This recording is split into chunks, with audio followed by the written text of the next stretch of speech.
And we're and we're back, chat. Let me just get the game up.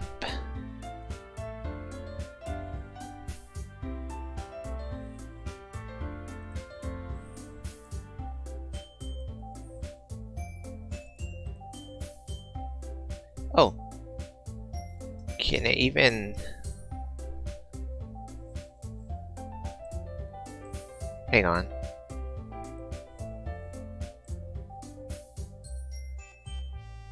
Might need to make a new one.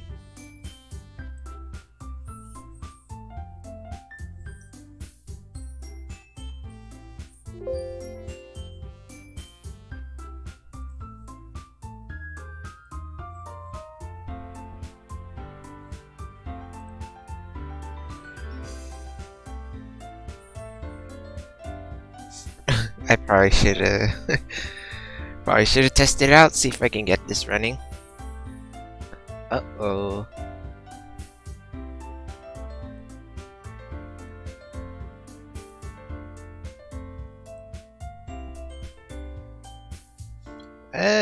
Game capture.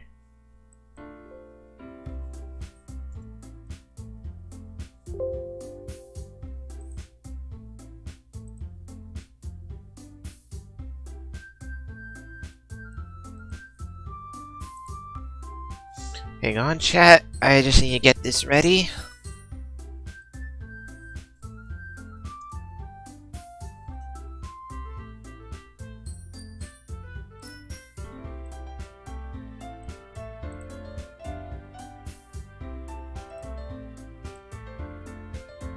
There it is.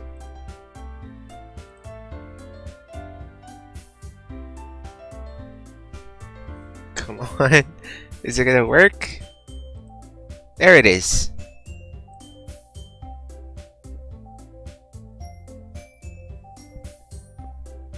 PogChamp.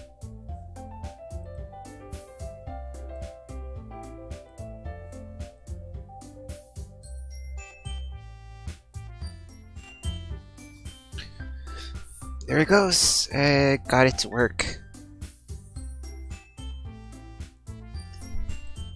Now if I already do window capture. Oh, and also there too.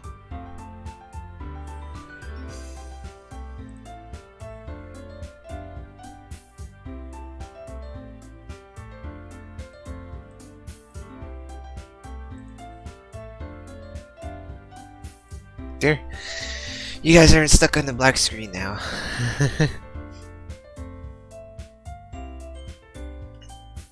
Okay, I gotta...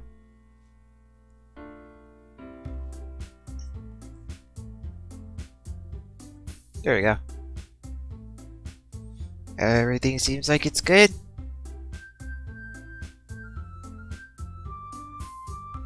Yep, everything seems good.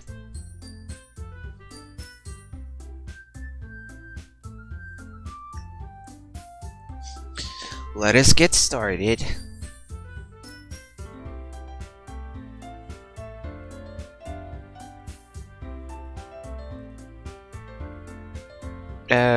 Full screen or no?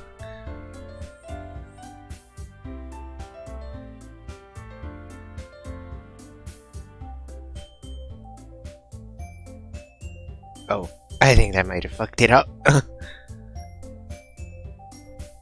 Uh-oh. I think that might have screwed it up. Yeah, it did. Probably shouldn't have done that.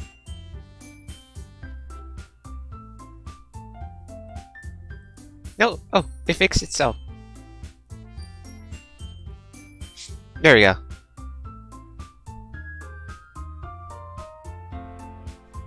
Okay, let's not screw it up. Now if I were to go full screen, would it break? Would it?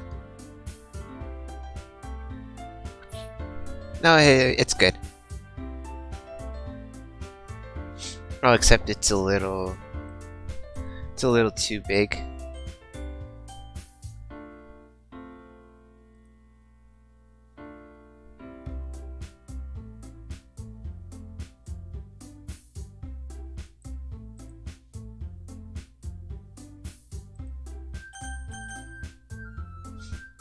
full screen. How does it look like on the screen?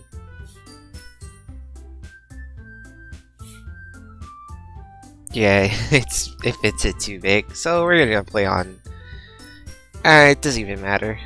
Or I'm just gonna play on window.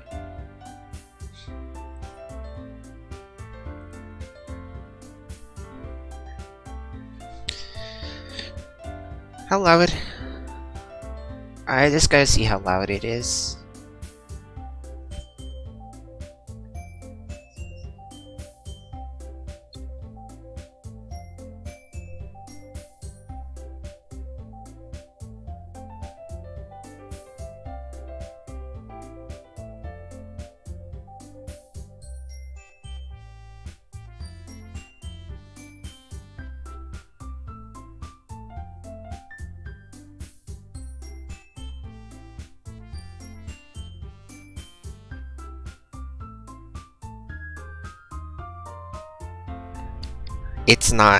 It's not loud enough.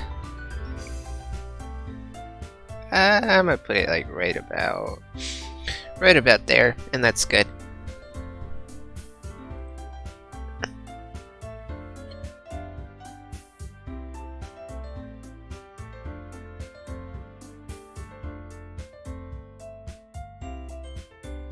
Right? Let's get started.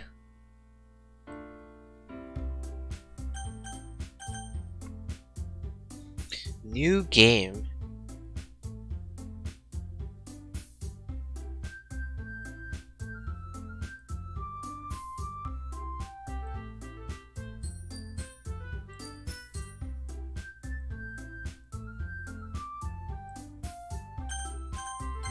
Right? Now how should I do their voices? Hey! I see an annoying girl running towards me from the distance, waving her arms in the air like she's totally oblivious to any attention she might draw to herself. That girl is Sayori, my neighbor and good friend since we were children. You know, the kind of friend you'd never see yourself making today, but it's just kind of works out because you've known each other for so long. We used to walk to school together on days like this, but starting around high school, she would oversleep more and more frequently. Now I get tired of waiting up. But if she's gonna chase after me like this, I almost feel better off running away. However, I just saw an item from the crosswalks and let Sayori catch up to me. Hiya! I can't do any voices. It doesn't hurt to try. I overslept again, but I caught up to you this time.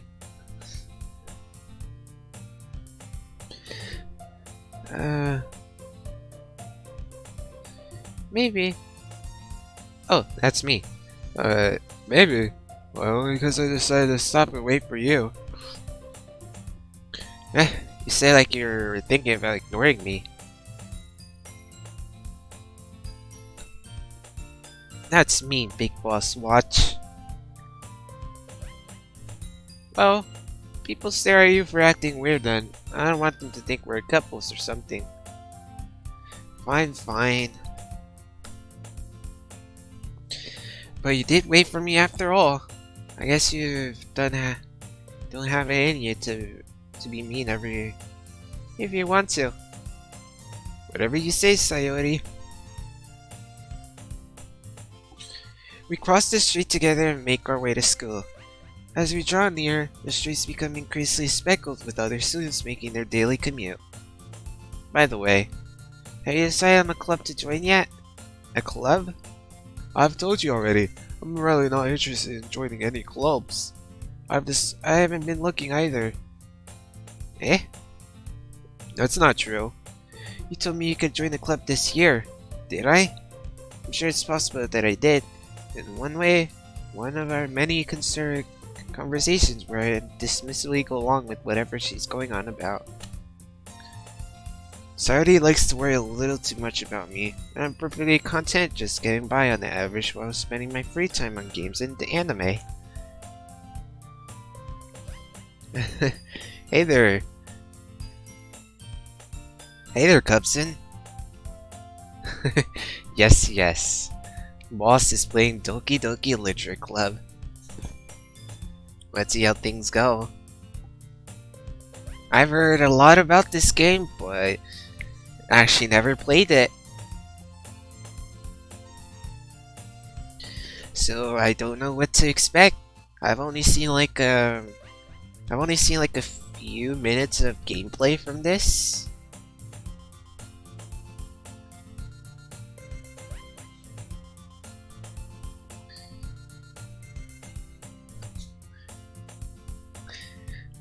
I was talking about how would I do a female voice?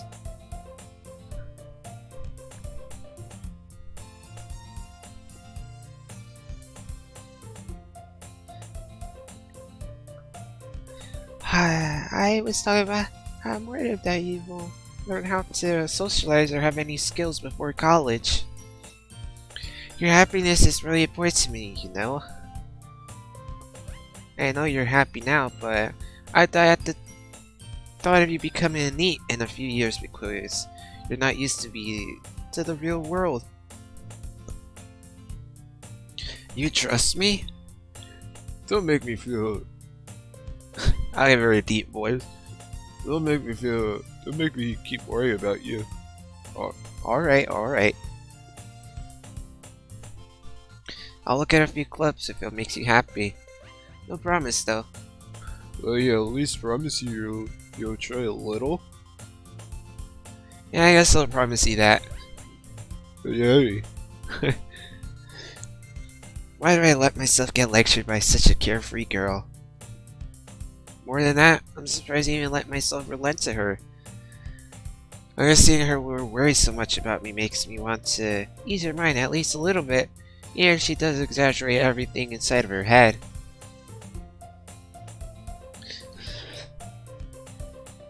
Those school day is an ordinary day as ever, and it's over before I know it.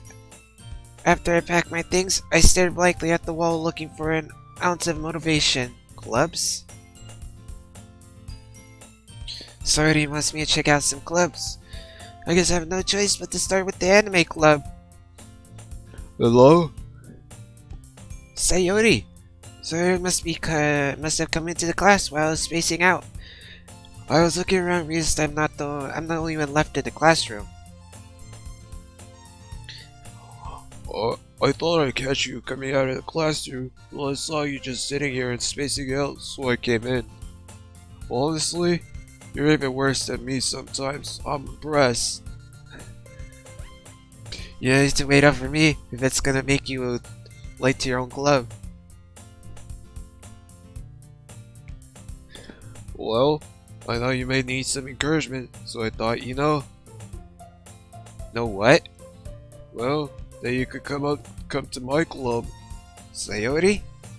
Yeah? Hey there, good doggy. Yes, it is. We're playing this game.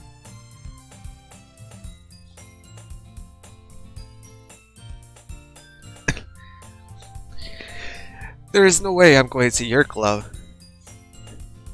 Meanie. Really? Sayori is vice president of the Literature Club.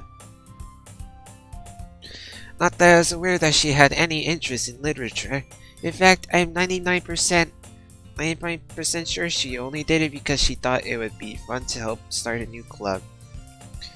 Since she was the first one to show interest after the one who proposed the club, she inherited the title Vice President.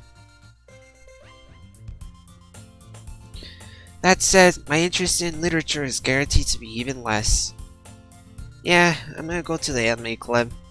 FeelsAyayaMan. Come on, please. Why do you care so much anyway? Well, I kind of told the club yesterday I would bring in a new member.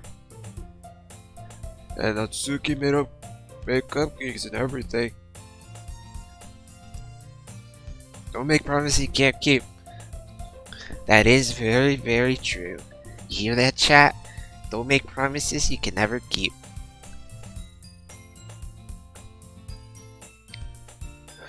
I can't tell if Sayuri is really that much of an airhead or if she's so cunning as to have planned all of this out. I let out a long sigh. Fine. I'll stop by for a cupcake, okay? Yes, let's go.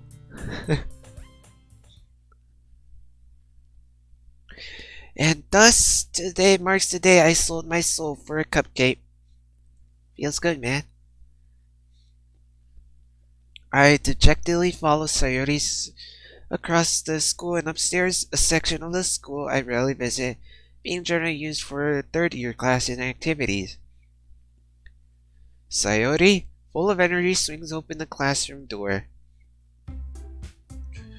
Everyone, the new member is here.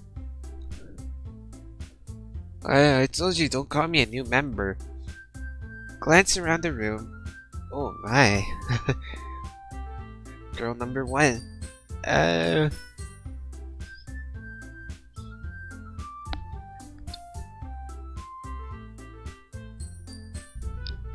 This game looks innocent, but uninstalls folder 32 no more.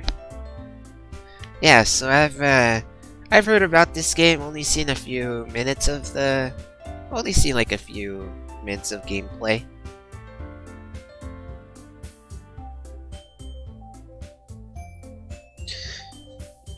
Welcome, and some of the memes too.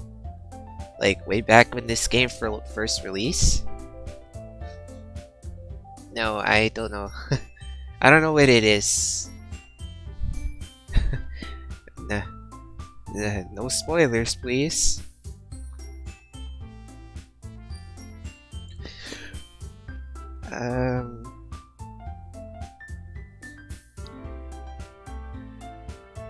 Welcome to the Literature Club. It's a pleasure meeting you. Sayuri always says nice things about you. Gosh. Visit must makes your PC turn on.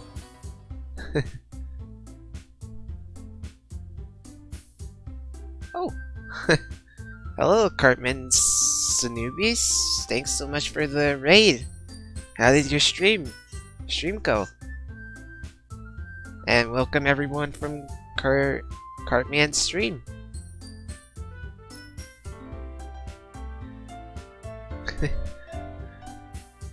Seriously? You got it, boy. Way to kill the atmosphere. Gosh, so many voices. Welcome everyone. Ah, what a...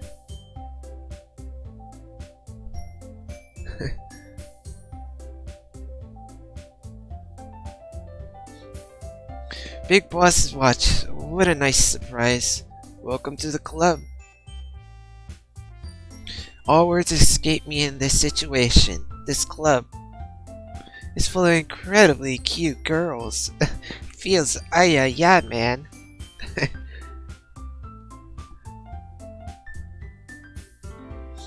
Chat, it's time to pick my waifu. Who will I pick? Girl number 1, girl number 2, girl number 3? What are you looking at? If you want to say something, say it. That's her voice. Sorry. And what's her voice? Natsuki. Huh. The girl with the sour attitude, whose name is apparent Natsuki, is one I don't recognize. Her small figure makes me think she's probably a first year. She is also the one who made the cupcakes according to Sayuri.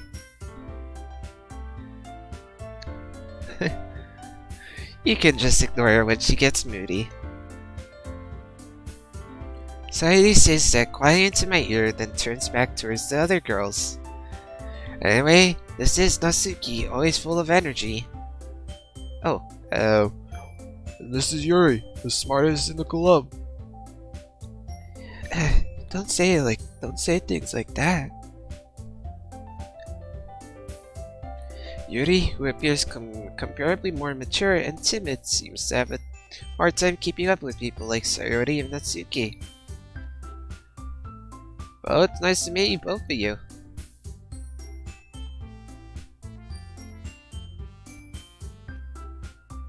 Yes, I just I just started the game, when I started like 20 minutes ago, Cartman.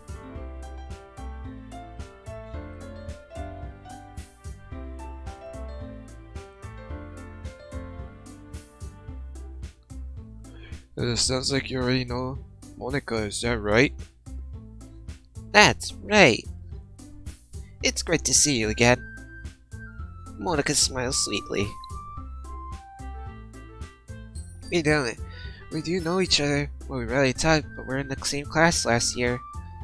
Monica was probably the most popular girl in class. Smart, beautiful, athletic.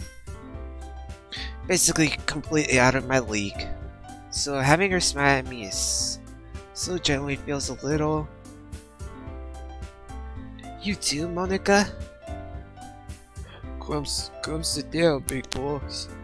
We made room for you at the table, so you can sit next to me or Monica. I'll get the cupcakes. Hey! I made them! I'll get them! Sorry, I got a little too excited. How about I make some tea as well?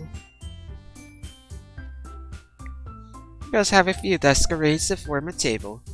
As already mentioned, it's been widened so that there's one space next to Monica, next to Molly, and one spare next to Sayori. Ooh, I gotta choose who I sit next to.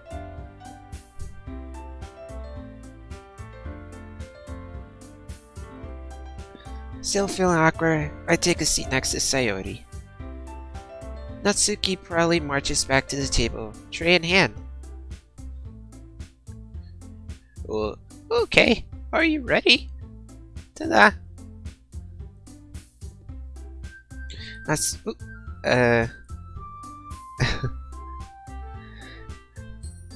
Natsuki lifts the foil off the tray to reveal a dozen white, fluffy cupcakes decorated to look like little cats.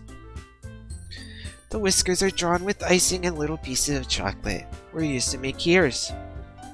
So cute. Ayaya. I had no idea you were so good at making Natsuke. Well, you know. Just hurry up and take one. Sayori grabs one first and Monica and I follow. It's delicious. Sayori talked with her mouth full and has already managed to get icing on her face.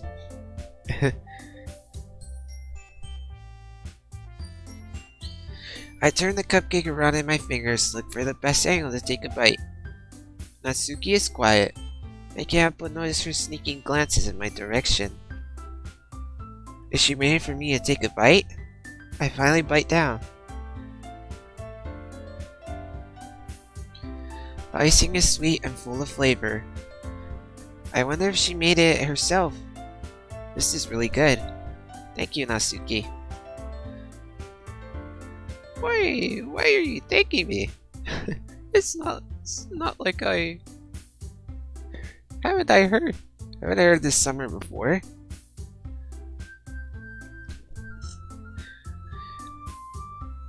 Made them for you or anything.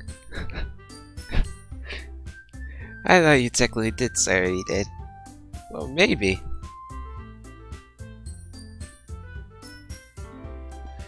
What? Not for you, you know, you dummy. Alright. I give up on Natsuki weird logic and dismiss the conversation.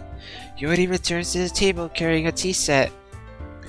She carefully places a teacup in front of each of us before setting down the teapot next to the cupcake tray. You keep a whole tea set in this classroom? Don't worry. Teacher gave us permission. After all, doesn't a hot cup of tea help you enjoy a good book? I guess. Don't let yourself get intimidated. Yodi's just trying to impress you. It's not. 20 minutes in, and our love harem has begun. Insulted, Yodi looks away. I mean that, you know. I believe you. Well, tea and reading, neighbors, might not be a pastime for me, but at least I enjoy tea. I'm glad. Yodi faint smiles to herself in relief. Molika raises an eyebrow and then smiles at me. So, what made you consider the literature club? I was afraid of this question. Something tells me I shouldn't tell Monica that I was practically dragged here by Soidi. Oh, I haven't joined any clubs yet, and Suri seemed really happier, so... Oh, that's okay. Don't be embarrassed. Make sure you feel right at home, okay?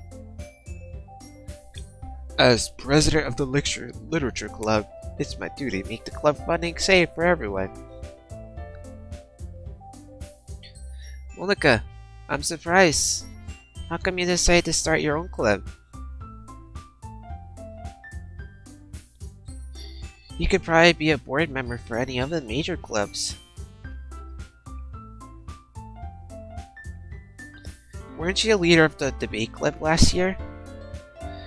Well, you know, to be honest, I can't stand all of the politics around the major clubs.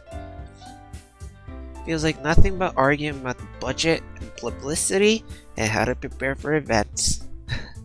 just like politics.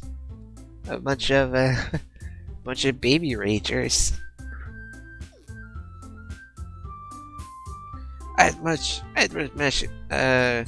Rather take something I personally enjoy and make something special out of it. And if it encourages others to get into literature, then I'm fulfilling that dream. Monica really is a great leader. Yes, she is.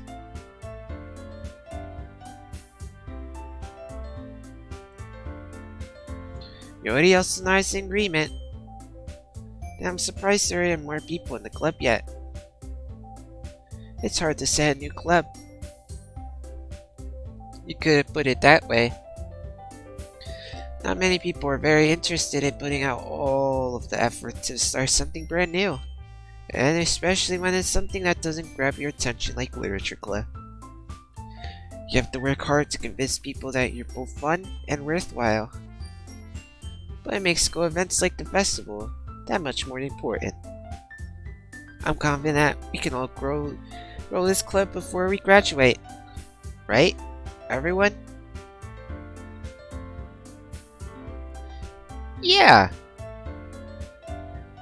We'll do our best. Oh, I'm getting mixed up between. You know it! Everyone enthusiastically agrees. Such different girls, all interested in the same goal. Monica must have worked really hard just to find these three. Maybe that's why they're all so delighted by the idea of a new member joining. Though I still don't know if I can keep up with his level of enthusiasm in literature. So, big boss, what kind of things do you like to read? Manga books? Well, considering how little I've read these past few years, I don't really have a good way of answering that. How did he know? I might recall this. Half joking. Natsuki head suddenly perks up. It looks like she wants to say something, but she keeps quiet. Not much of a reader, I guess. Well, that can change. What am I saying?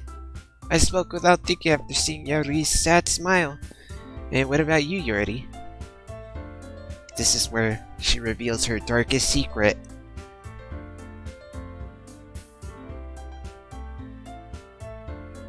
Yuri traces the rim of her teacup with her finger. My favorites are usually novels that build deep and complex fantasy worlds. The level of creativity and craftsmanship behind them is amazing to me. And telling a good story in such a foreign world is equally impressive. Yuri goes on, clearly passionate about her reading. She seemed to so reserved and timid since the moment I walked in, but it's obvious by the way her eyes light up that she finds her comfort in the world of books, not people. But, you know, I like a lot of things. Stories like deep psychological elements usually immerse me as well. Looks like Yuri's the five-head. Very intellectual. Isn't it amazing how a writer can so deliberately take advantage of your own lack of imagination to completely throw you for a loop? Anyway, I've been reading a lot of horror lately. I read a horror book once. Yaoi? Did I call her Yuri?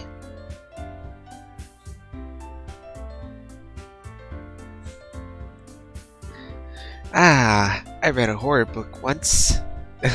I read Goosebumps, smiley face. Did you hear about the story of a monster amusement park?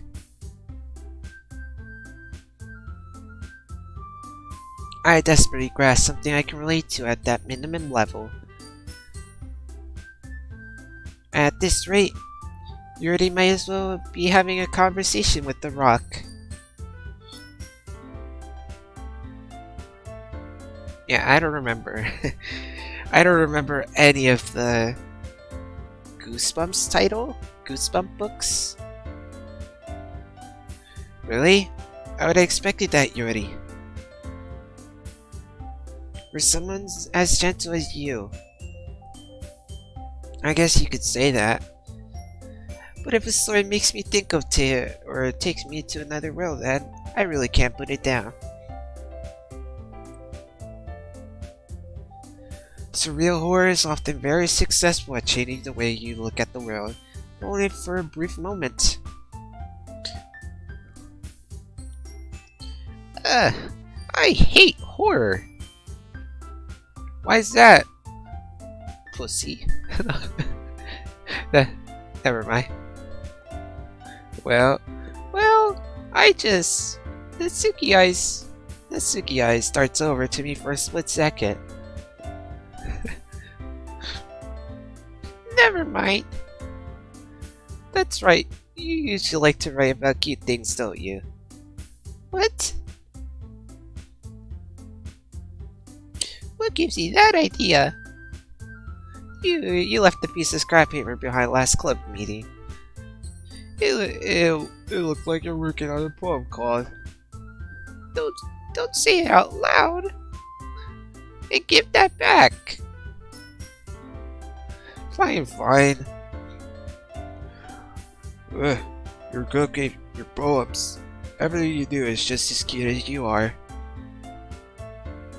Sayuri slides up by Natsuki and pushes her hands on her shoulders.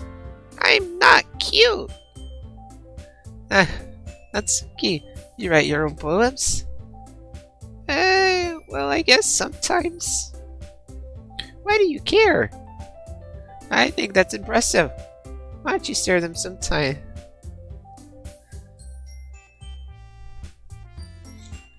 No. Natsuki averts her eyes. You wouldn't like them.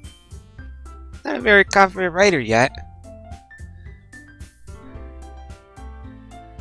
Uh, I still don't know what voice to give her.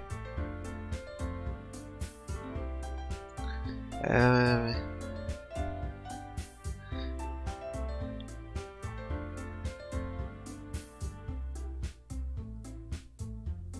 I understand how Nasuki feels. Sharing that level of writing takes more than just confidence. The true form of writing. The truest form of writing is writing to oneself. You must be willing to open up to your readers, exposing your vulnerabilities and showing even the deepest reaches of your heart. Why does Sayori have such a deep voice?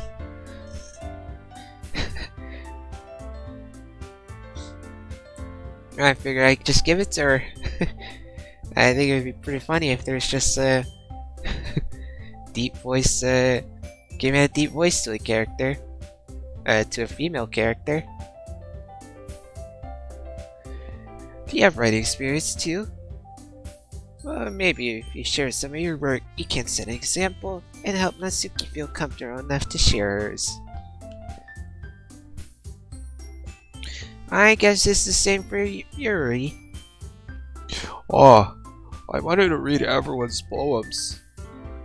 We all sit in silence for a moment. Okay. I have an idea, everyone. Natsuki looked quizzically at Monika. Let's all go home and write poems of our own. The next time we meet, we'll all share them with each other. That way, everyone is even.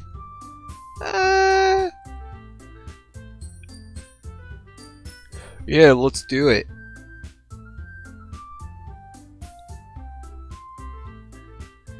Plus, now that we have a new member, I think it'll help us a little more with each other and strengthen the bond of a club.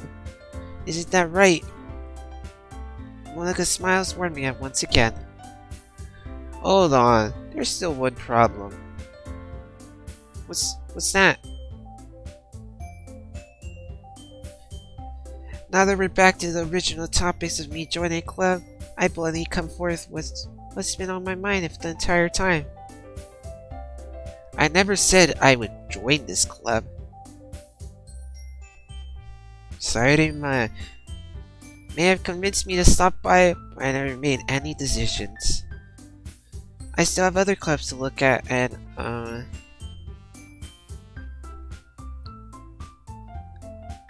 I lose my train of thought. All four girls stare at me with dejectedly eyes. But I'm sorry, I thought.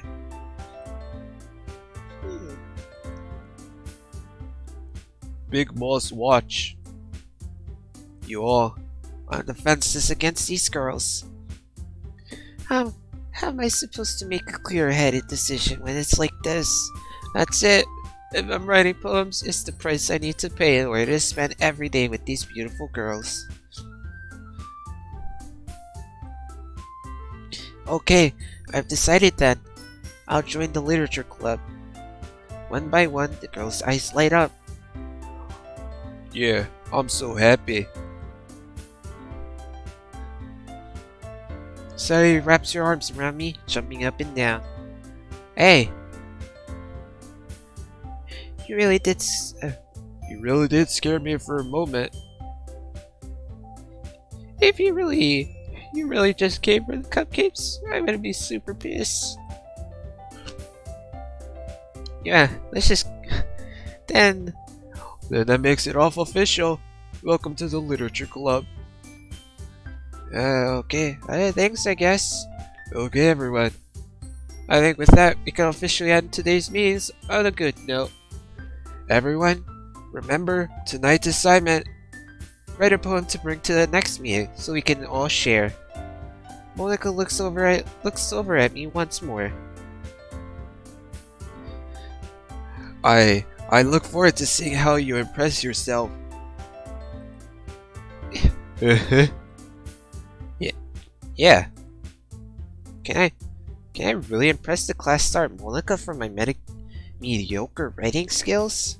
I already feel anxiety welling up inside me.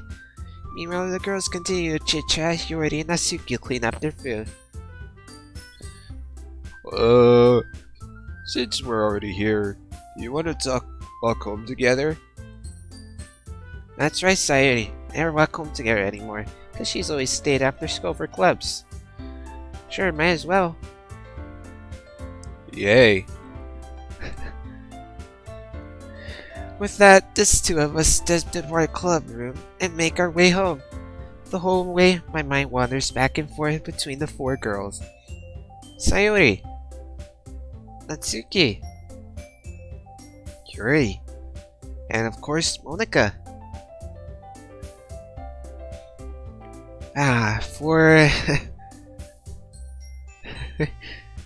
My girl has a deeper voice than the guy. Four waifus, who will I pick? Well, I will be really happy spending every day after school in a literature club. Perhaps I'll have the chance to grow closer to one of these girls. Alright, I'll just need to make the most of my circumstances. I'm sure good fortune will find me. And I guess that's the start with the writing poem of tonight.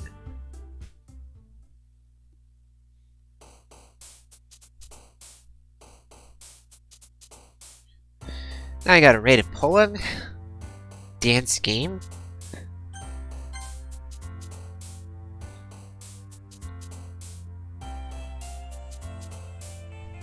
Huh.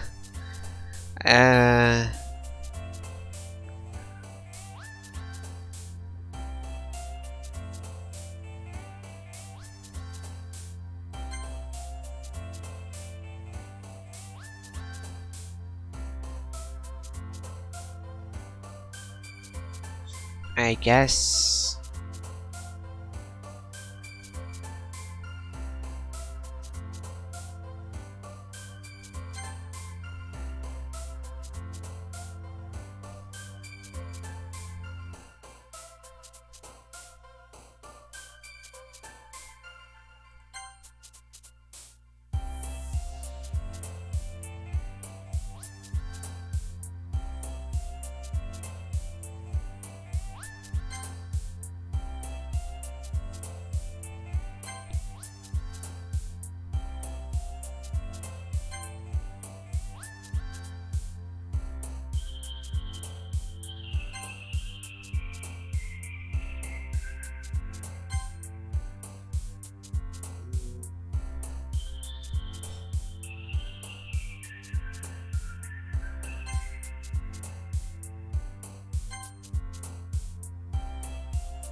Oh, I see. Wherever you pick one, one of the words, one of the character, one of these three jump up?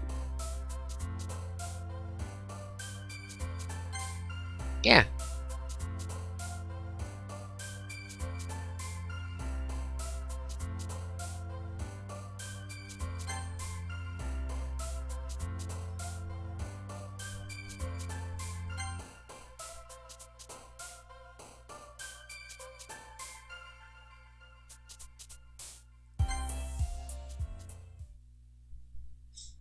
Okay.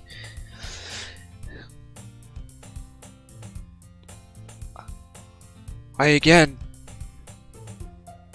Glad to see you didn't run away on us. Don't worry. This might be a little strange for me, but at least I keep my word. Well, I'm back at the literature club.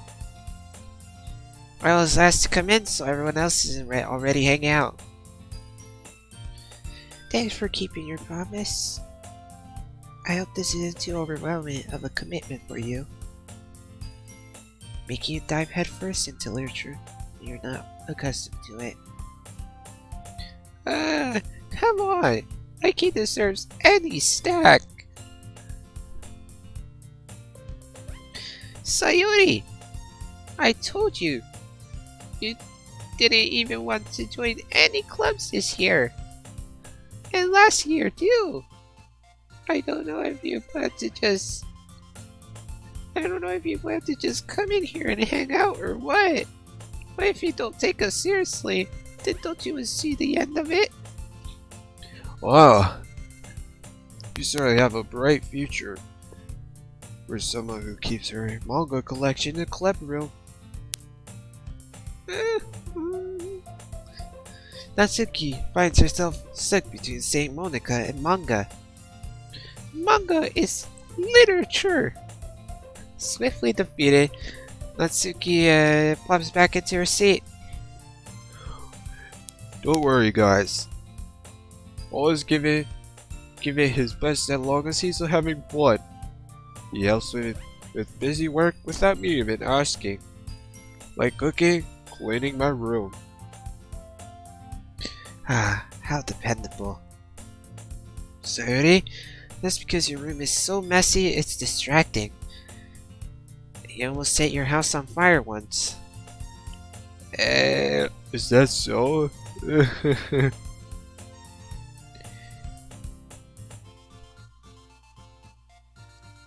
You two are really good friends, aren't you?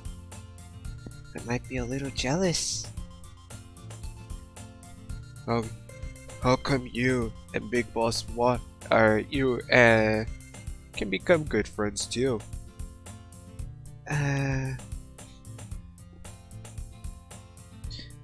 Sayuri. Huh?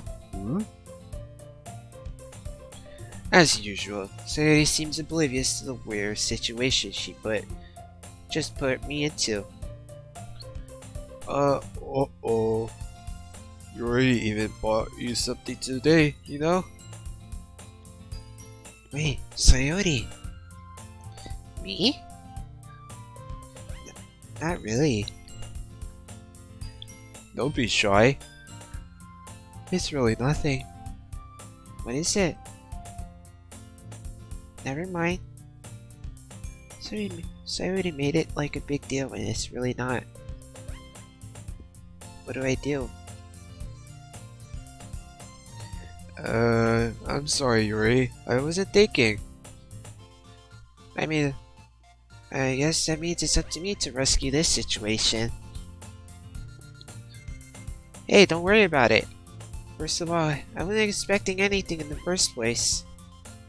So any nice gesture from you is a pleasure surprise. It'll make me happy no matter what. Is that so? Oh. Yeah, I'll make it a big deal if you don't want it to be. Alright. Well, here. Yuri reaches into her and pulls out a book. I don't want you to feel left out. So I picked out a book that I thought you might enjoy. It's a short read, so it should keep your attention if you don't usually read. And we could, discuss it if you wanted to. Is this the girls accidentally being so cute? She even picked out a book she thinks I'll like despite me not reading it that much. Yuri, thank you. I'll definitely read this. I enthusiastically take the book. Whew. Well then, you can read it at your own pace. I look forward to hearing what you think. Now that everyone's settled in, I expected Mona to kick off some scheduled activities for the club. But that doesn't seem to be the case. Sayuri and Monica are having a cheery conversation in the corner. Yuri's face is already buried in the book, and I can't help but notice her intense expression, like she was waiting for this chance. Meanwhile, Natsuki is rummaging around in the closet. Man, looks like no one wants to be a bother today. I slumped down in the nearest desk. How am I supposed to occupy myself with something literature related by myself like this? I guess I could always read some of the book you already gave me. I feel a little bit too tired to read. I could probably fall asleep right now. I closed my eyes and up listening in on Sari's conversation with Monica. We're probably gonna seem real lame compared to all the other clubs though. Well, We can't give up. The festival is our chance to show everyone what literature is all about. The problem is the idea of the literature club seems too dense and intellectual. But it's not like that all, you know. We just need a way of showing that to the country. Something that speaks to their creative minds. That doesn't solve the problem though. Eh? What do you mean? Even if we come up with the most fun thing ever, nobody will come in the first place if it's a literature event. So it's more important to figure out how to get people to show up in the first place, you know? And after they come, we can do the thing to speak to their creative minds. What's this? Sari is taking this really seriously. It's rare to hear her delivery like this. Well, that's a good point. In that case, do you think food will do the trick? What kind? Well, I guess we could. Cupcakes! Cupcakes! Ah, good thinking. I'll give her I'll give her a southern accent.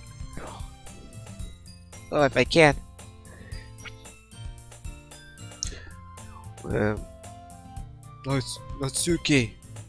Natsuki would love to do that. You're right. Natsuki makes the best cupcake. That works out perfectly. That wasn't why you suggested it? Cupcakes speak to my creative tummy.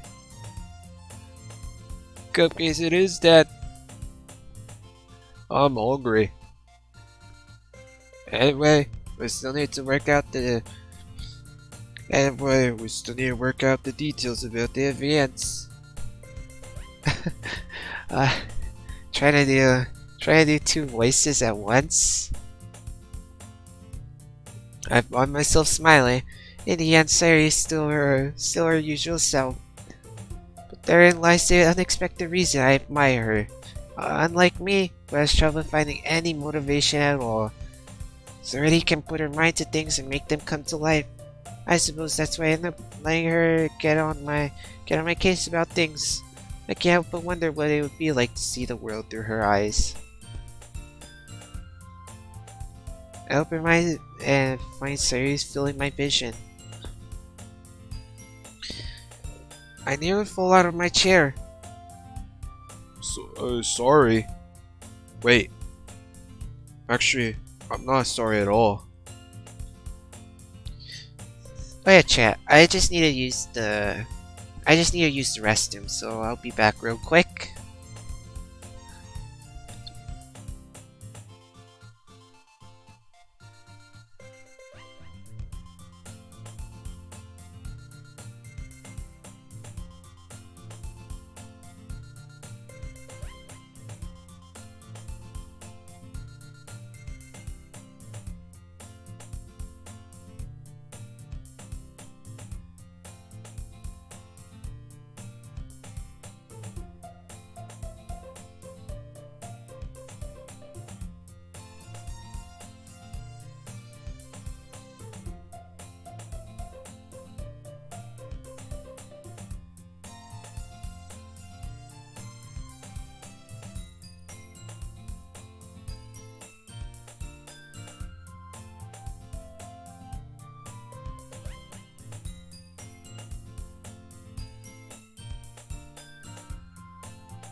Okay. Uh, it's... It's your fault for sleeping like that. Well, this isn't the napping room. Doesn't our school have a napping club? You're staying up late again, aren't you? Now you're in a club, you're gonna have less time for anime, you know? You need to get used to it. Don't say that so loud. I glanced over to shoulder to see if Monica overheard. It's true though. Yeah? I know. You're always looking out for me, Sayori. It's like what I do best. That's a problem. What about you? You look out for me better than you look out for yourself. You're still oversleeping every day, aren't you?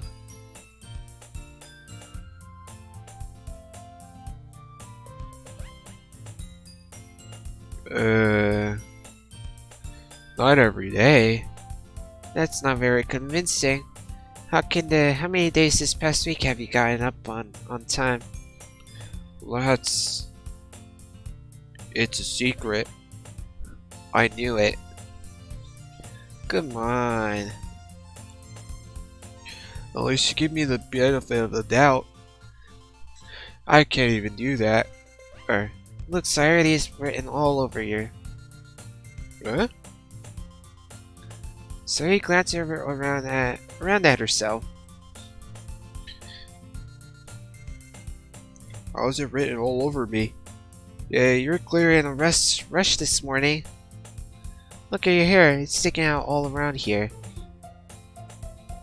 I ran my fingertips down the side of Sayori, trying to straighten it out. Man, you really need to brush your My hair is just really hard to get right. I won't fall for that. There's more than just your hair. Look how your bow isn't straight either.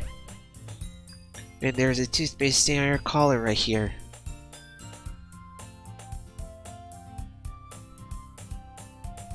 Well, nobody would ever notice that. Of course they would. Nobody's gonna tell you about because they don't want to embarrass you. Fortunately, I really don't care about that. Huh, you mean it? And you don't even keep your blazer buttoned up. Seriously, Sayori. Why do you think you have a boyfriend yet? Eh? That's super mean. Sorry, but you'll thank me later. I start buying her blazer from the bottom. Once you see how much better it looks, you'll change your mind. Oh my.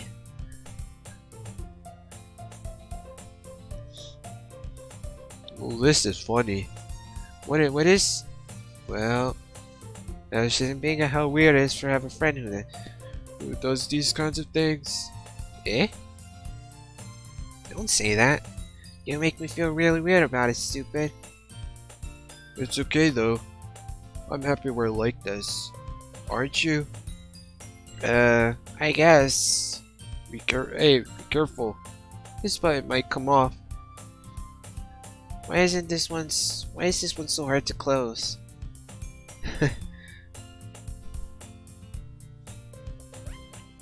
I struggled to fully close the button near your chest.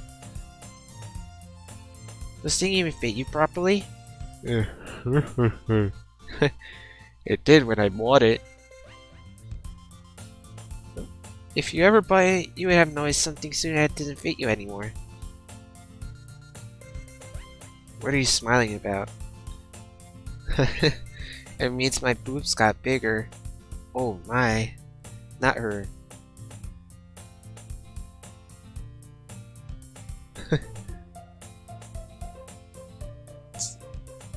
Yeah.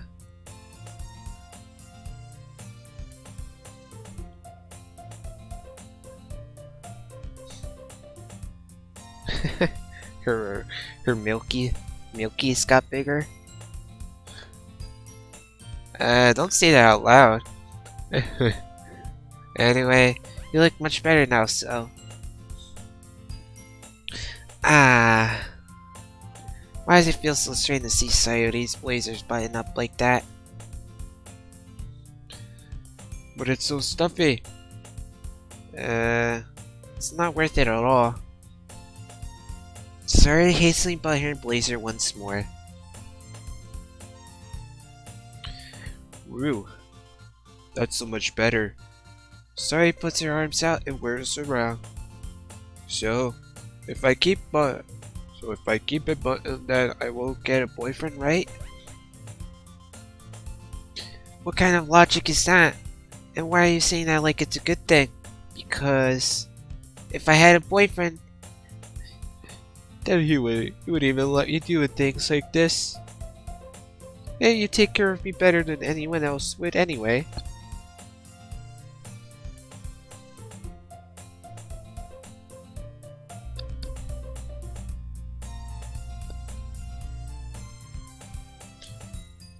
So that's why I keep it unbuttoned.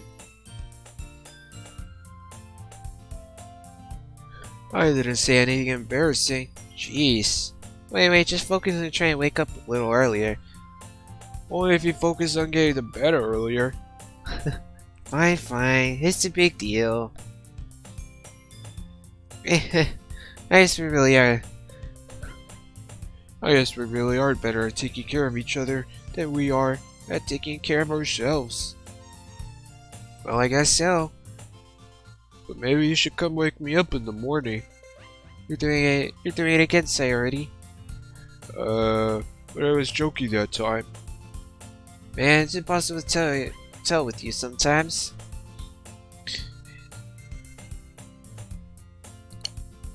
Oh, okay, everyone. Eh? Mogo suddenly calls out. Why don't we share the poems we wrote now? Yay. I can't wait to read yours. Yeah, same. I felt enthusiastic, but Sayori still trots away to retrieve her poem. By the way, you remember a right poem last night? Yeah. My relaxation ends. I can't believe I created something so embarrassing. I couldn't really find much inspiration since I've never really done this before. Well, now that everyone's ready, why don't you find someone to share with? I can't wait. Sayori enthusiastically pulls out their poems. Oh, thanks for the follow, Blow. It's greatly appreciated.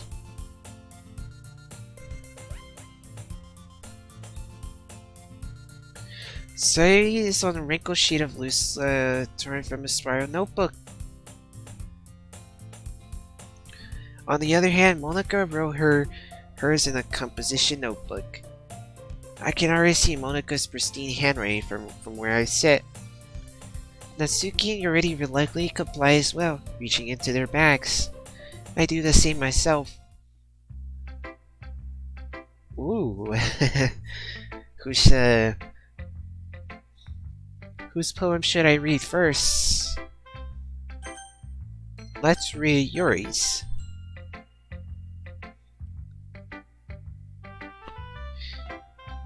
Yuri seems the most experienced, so I should start with her. I can trust her opinions, to be fair.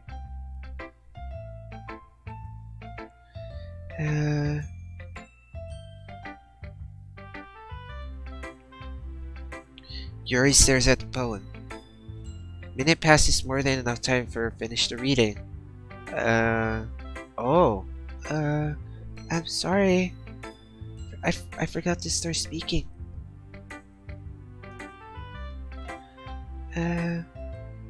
It's fine, don't force yourself. I'm not. I just need to put my thoughts into words. Hold up. Oh, okay. This is your first time writing a poem, right? Yeah. Why do you ask? I'm just making sure. I guess that might be after reading through it.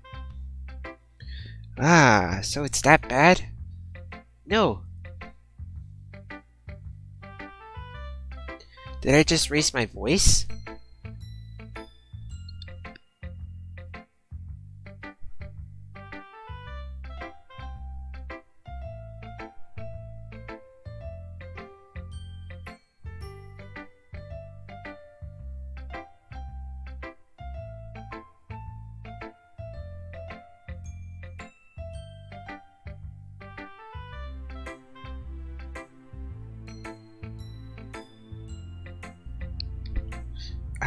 I'm sorry.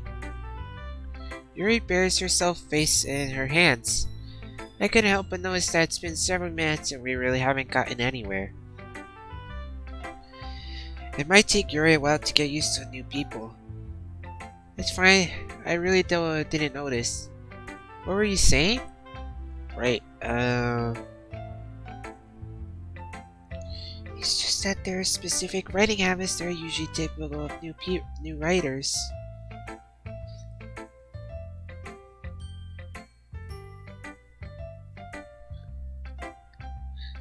And having been through myself, I kind of learned to pick them on them. I think the most noticeable thing I recognize in new writers is that they try to make their style very deliberate. In other words, they tend to pick a writing style separate from the topic matters, and they form fit the two together. The end result is that both style and expressiveness are weakened. Once Yuri finds her train of thought, her demeanor totally changes. Her stammer is completely gone, and she sounds like an expert. Of course, that's not something you can be blamed for. There are so many different skills and techniques that go into writing even a simple poem. Not just finding them and building them, but getting them to work together is probably the most challenging part. It might take you some time, but it all comes with practice and learning by example and trying new things. I also hope that everyone else in the clubs gives you valuable feedback. Natsuki can be a little bit biased though. Biased how? Well, never mind. I shouldn't be talking about people like that. Sorry. It's fine. I'm not sure if you're apologizing yourself or to Natsuki. Do you mind if I read your poem now? Please do. I love to share my thought process behind it.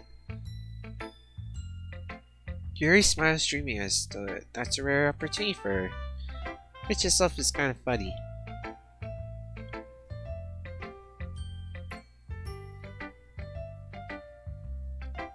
After all, isn't this supposed to be a literature club?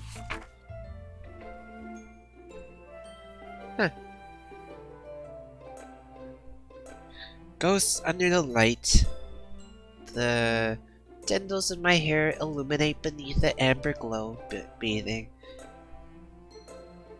It must be this one, the lost remaining sheet light to have withstood the test of time, the last yet to be replaced by the sickening of blue-green hue of the future. I bathe columns, breathing air of the present but living in the past. The light flickers. I flicker back. Wow, that's a really nice poem.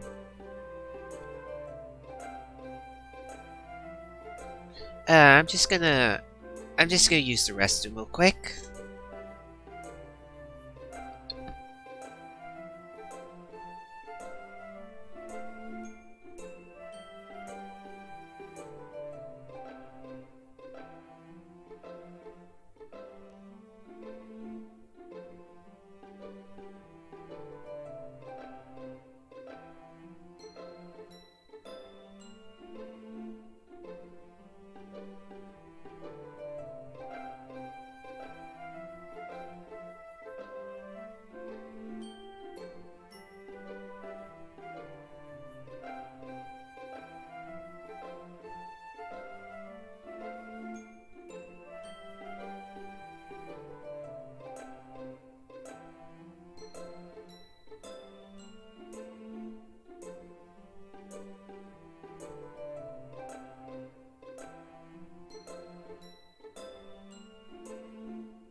Click outside to continue. Yuri.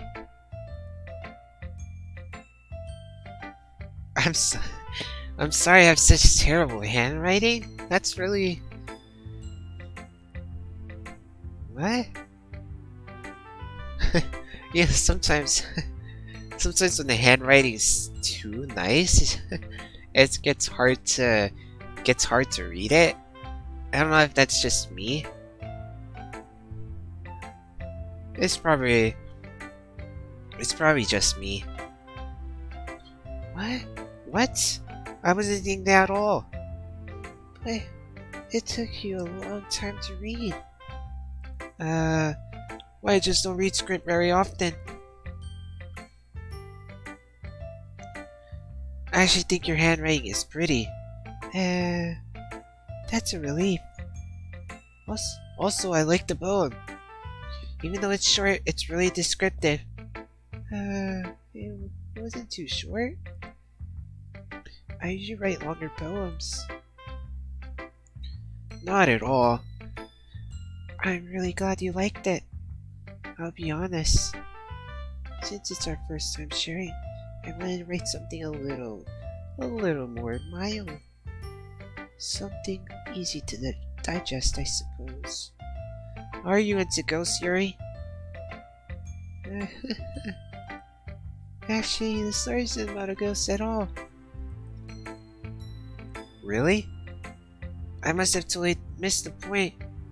Well, I suppose you only do glasses over after all. But I remember the poets often expresses their own thoughts, feelings, and experience in their work. They usually do more than tell a simple story or paint a picture.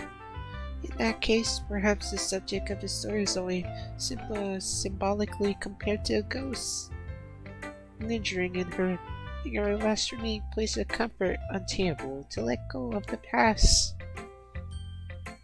Those are some big words. And soon to be left with nothing. That's a lot more solemn putting it that way. I haven't even thought of it that. That's very impressive. It's nothing really. Well, it makes me happy that you think that. I just remember that I won't be long before you pick up these things too. Yeah, you're right. I guess I'll have to keep trying. I'm counting on you. Now let's read... let's read Natsuki.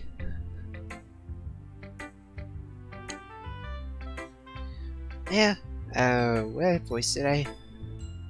Well, it's what I expected from someone like you. That's a little blunt. Well, excuse me. It's my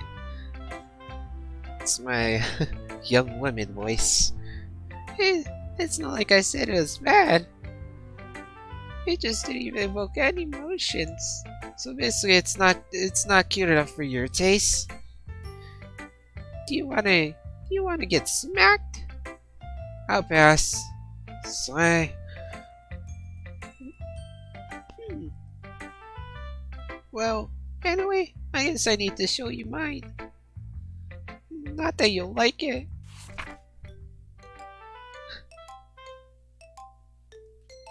Eagles can fly, monkeys can climb, crickets can leap, horses can run, owls can seek, cheetahs can run, eagles can fly, people can try, but that's about it.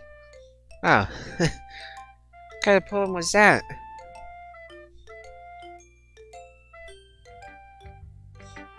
Yeah, I told you that you were gonna like it. I like it. What? Just be honest. I am. Why are you so convinced that I wouldn't like it? Well, because everyone in high school thinks that writing has to be all sophisticated stuff. so people don't even take my writing seriously. But isn't the point for people to express themselves? You're writing someone make your self-message any less valid. Yeah, exactly. I like it when it's easy to read, but it hits you hard. Like in this poem. Seeing everyone around you do great things can be really disheartening. So I decided to write about it. Yeah, I understand. But the other nice thing about simple writing is that it puts more weight on the wordplay. Like, I set up a rhyme at the end, but I made it fall flat on purpose.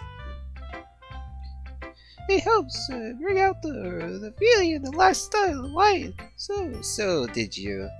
I guess it's more went than I realized. That's what it means to be a pro. I'm glad you learned something. Didn't expect that from the youngest member from your, did you? Yeah, I guess not. I cited humor with that last comment.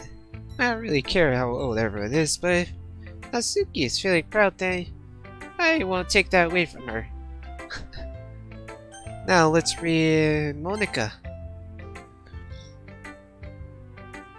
Hey, having a great time so far? Yeah, good. Glad to hear it.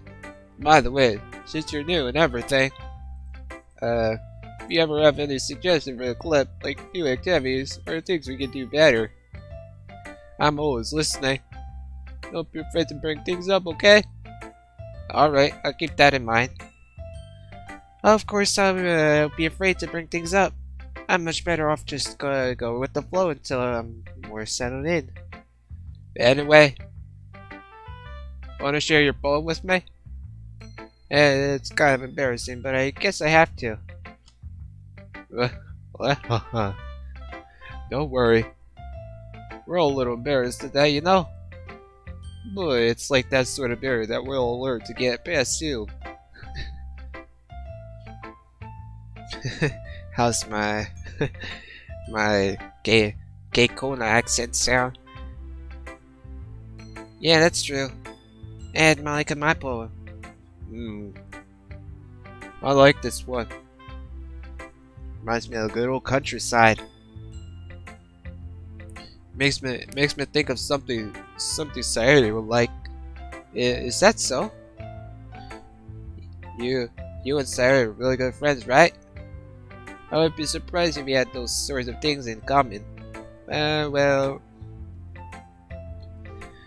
maybe good friends, but Sayori and I are actually really different. Well, that may be the case. Maybe there are also some similarities that you wouldn't expect. The way she talks about you. It sounds like the two of you really care about each other's well-being. If you show it in different ways, it ends up being more similar than you think. Well, I think that's kind of a vibe I get reading your poem. Sure. You sure you're not reading this into too much? Well, I could be. Oh gosh, I sound like Yuri. But in any case, Sarah's writing has kind of a gentle feel to it. I kind of feel that she likes to explore with emotions like happiness and sadness. Who knew that someone so happy would enjoy sad things too? Yeah, that's totally unexpected. Well, to each their own.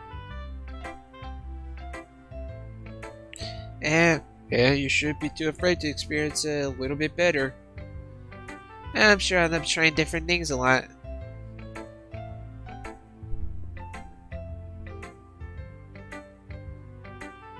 It could take a while before I feel comfortable doing this.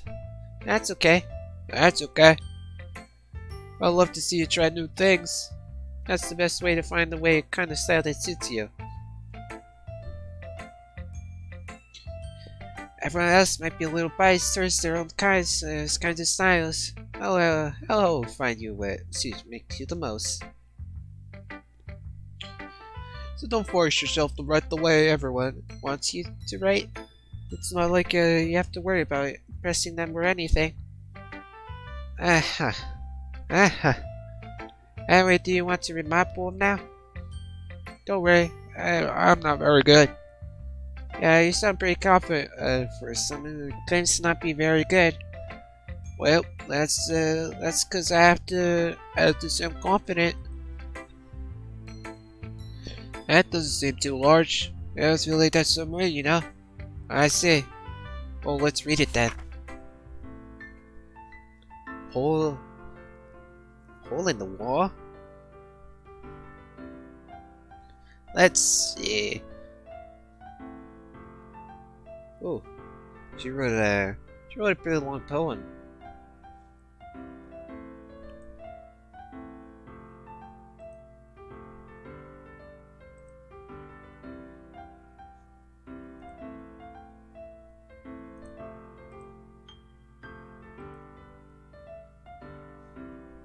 Hole in the wall. Alright, let me get ready to read this.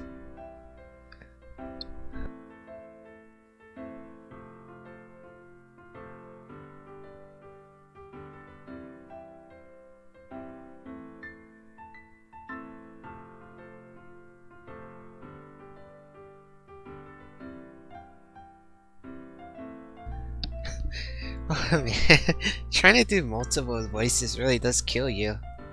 Or kill your voice. Trying to do 4 voices at once.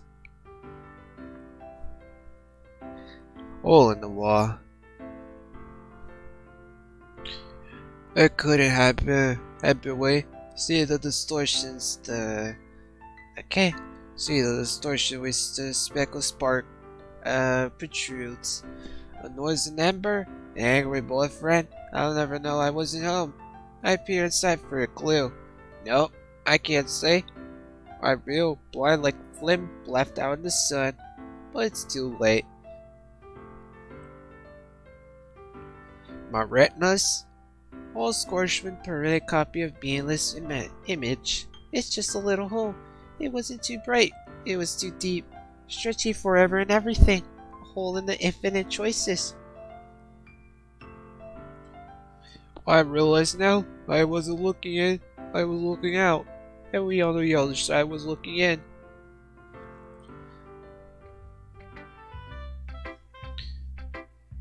So what do you think? It was awful. Now, it's very free for him, if that's what you call it. Sorry, I'm not really into the right person to ask for feedback. It's okay. That kind of style is kind of pretty popular nowadays. There's a lot of poems that have been putting emphasis on the time in between words and lines.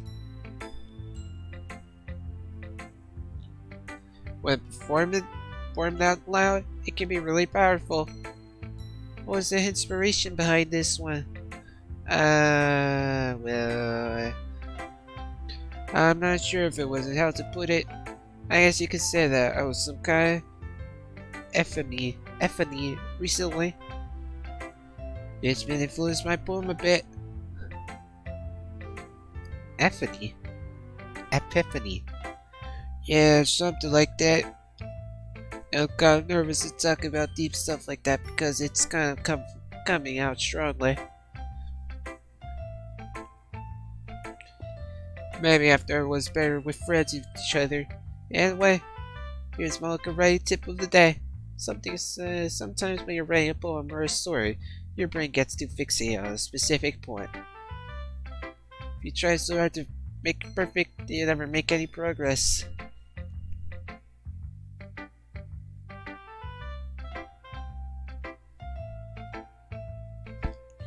That's true. You just force yourself to make something down on the paper and tie it up later. Anyway, what do you think about it? If you keep your pen in the same spot for too long, you'll just get a big or dark puddle of ink. So just move your hand and go with the flow.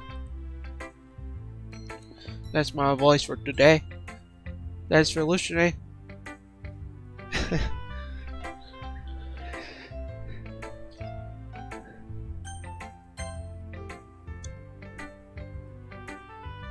Oh my goodness.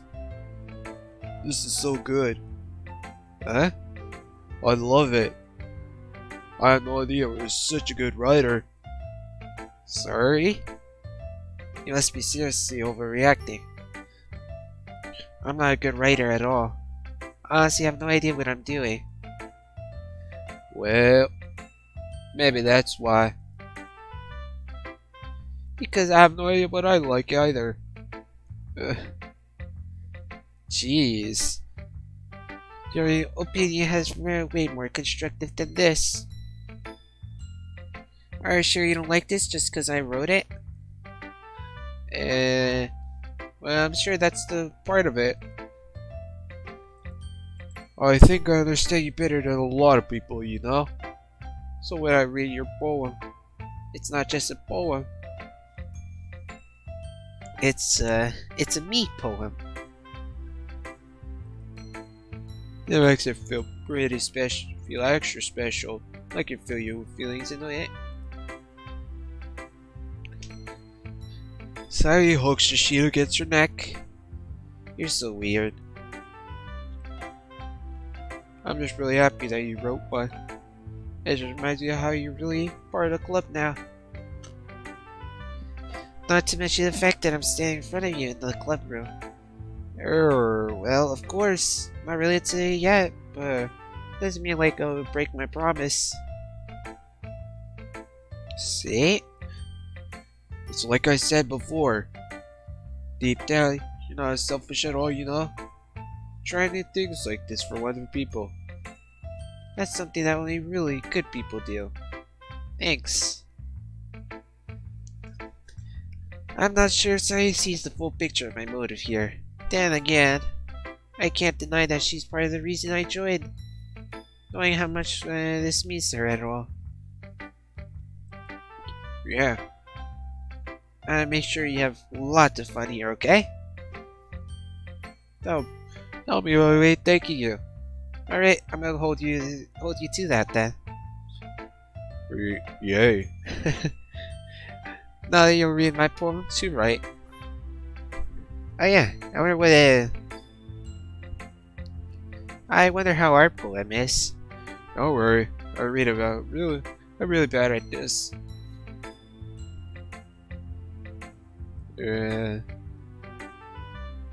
We'll see about that.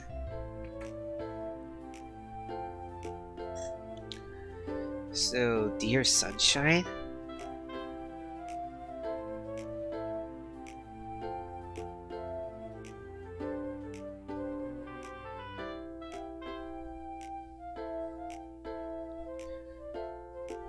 The way you glow through my blinds in the morning. It makes me feel like you miss me, kissing my forehead to help me out of bed, making me rub the sleep from my eyes. Are you asking me to come out and play? Or are you testing me to wish a rainy day? I look above, the sky is blue. It's a secret, but I trust you too. If it wasn't for you, I could sleep forever. But I'm not mad. I want breakfast.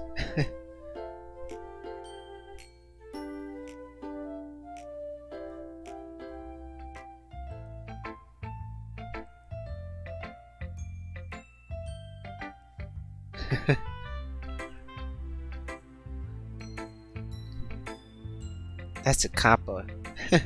Just a little bit.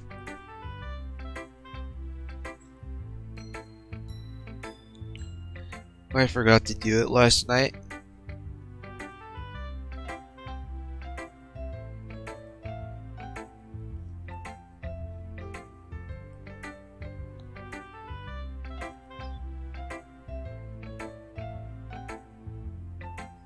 I didn't mean to say it. That this was a bad poem. It came out nice, or how should I put it? Sounds just like you. Really? Yeah. Especially that last line. I made eggs and toast. Even though you're late to school. It's bad to skip breakfast.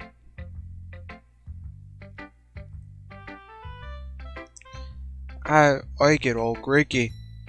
Well, I guess there's no point in arguing. Anyway, thanks for showing me. This was so much fun. Molika's the best part. Ah, yes. Next time I won't forget. I'm gonna write the best poem ever. I guess I'll look forward to it. That was a lot of, that was a lot of text reading.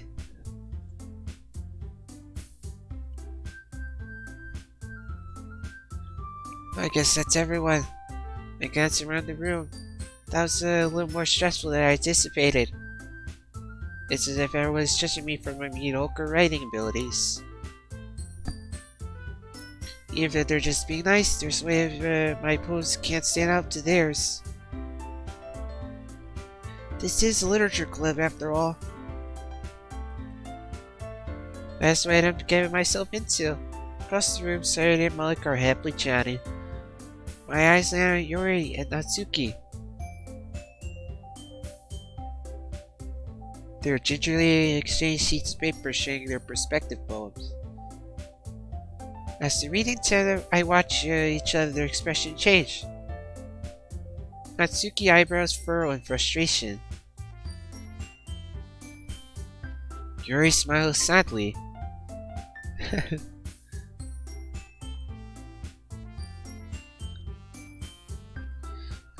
What's with this language?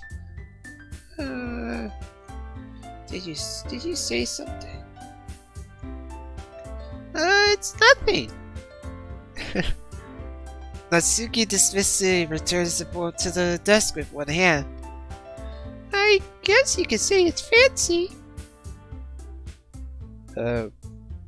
Thanks. Yours is cute. Cute?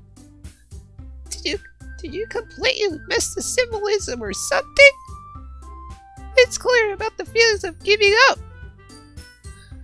How can that be cute?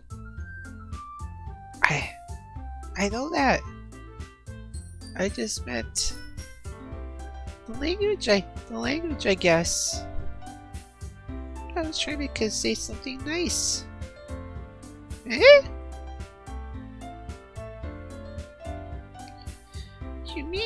You mean you have to try that hard to come up with something nice to say?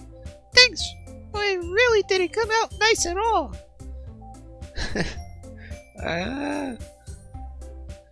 Well, I do have a couple suggestions. If I was looking for suggesting, I would have someone who actually liked it. Which people did, by the way. Sayori liked it. And I did too. So based on that, I'll gladly give some suggestions of my own.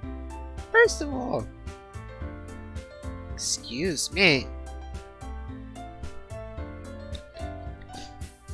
I appreciate the offer, but I spent a long time establishing my writing style.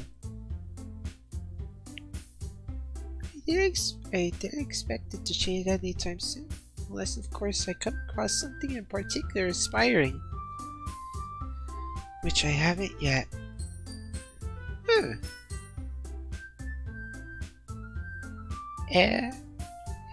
And like my poem too, you know. He even told me he was impressed by it. Looks like our love triangle is beginning.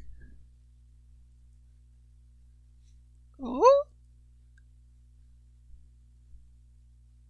I didn't realize you're so invested in trying to impress our new member, Yuri.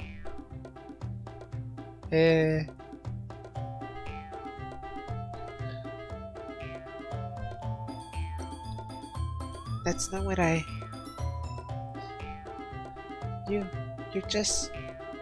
Yuri stands up as well.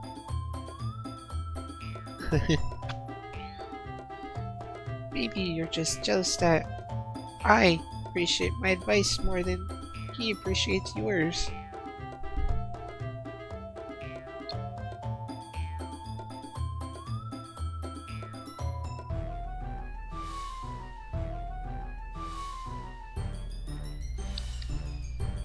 Huh? How do you know he didn't appreciate my advice more? Are you that full of yourself?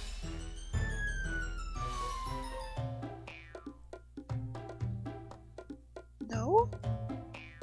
You wasn't full of my. I wasn't. If I was full of myself, I would be deliberately going out of my way to make everything I do overly cutesy.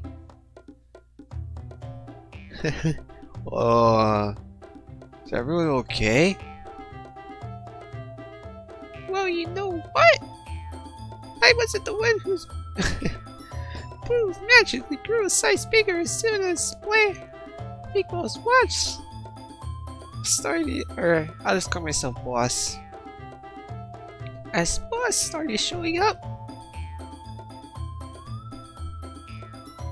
Natsuki. Oi, Natsuki, that's a little. And This doesn't involve you. I don't like fighting, guys. Suddenly, both girls turns to me as if they were just noticed I was standing there.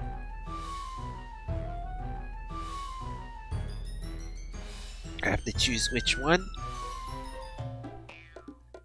She's just trying to make me look bad. That's not true. She started it. She could get her over herself. I learned how to appreciate that simple writing is more effective. Then this would have happened in the first place. What's the point in making your poems all convoluted for no reason? That means should jump out of the reader, not force themselves to have to figure it out. Help me explain that to her, boss. Wait. There's a reason. There's a reason we have so many deep and impressive words in our language.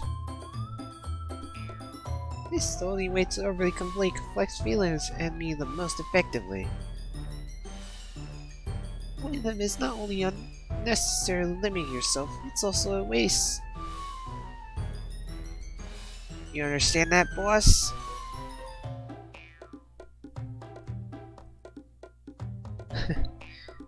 How did I get dragged myself into this first place? Like I know anything about writing. Whoever I agree with, they'll probably think more highly of me. I have to... who am I gonna pick?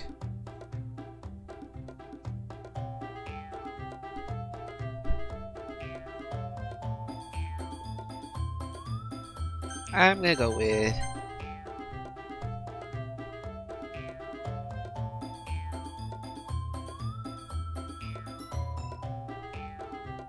Yuri.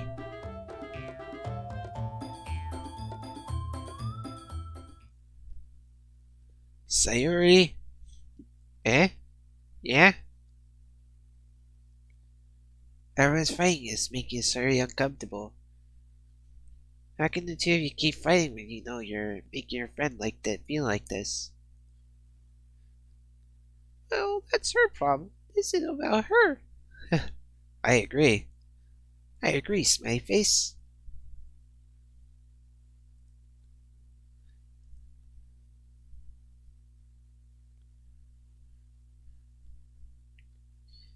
It's unfair for others to interject their own feelings into our own conflict.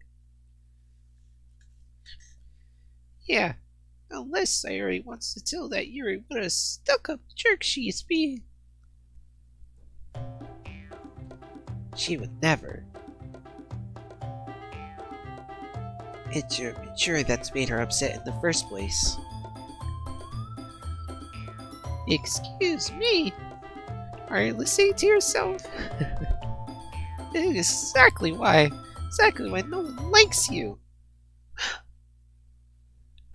Too far.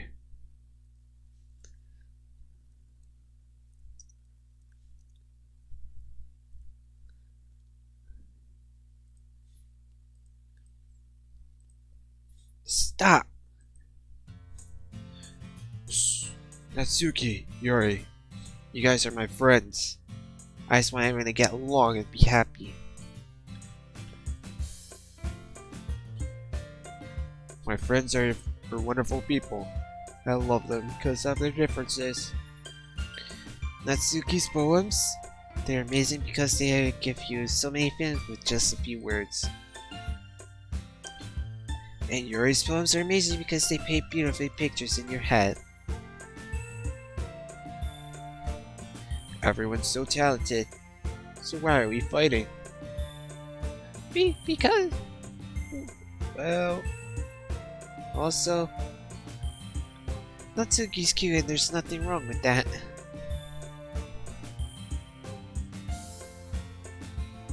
And Yuri's boobs are always the same as they were. Big and beautiful. Oh my.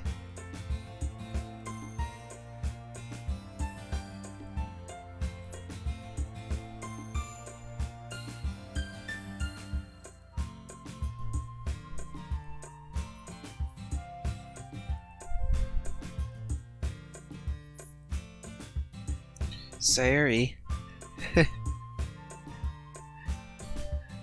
stands triumphantly. Monika stands behind her with bewildered expression. I'll make more tea. Yuri rushes off.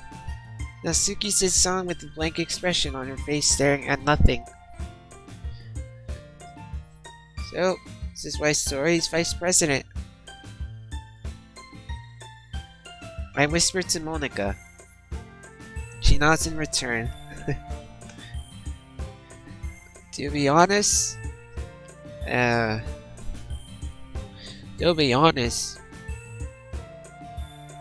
might come out off as a good leader, but I can't organize things. But I'm not very good with people. I couldn't bring myself to interject. As president, that it kind of embarrasses me.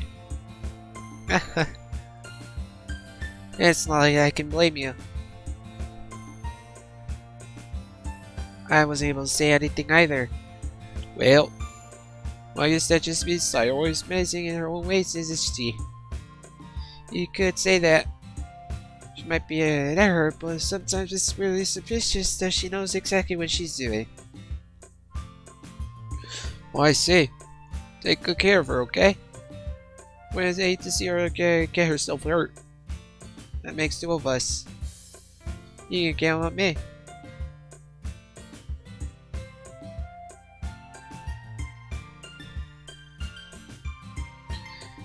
Such a genuine person really does make a good president, regardless of what she says. When I get the chance to talk to her a little more. Okay, everyone. It's just about time for us to leave. How do you feel about sharing your poems? It was a lot of fun. Well, I would say it was worth it. It was alright, mostly. How about you? Yeah, I'd say the same. It's a neat thing to say about with everyone. Awesome. I guess we'll do the same thing tomorrow. Maybe you learn something about friends from your friends too. Your problems will turn out even better.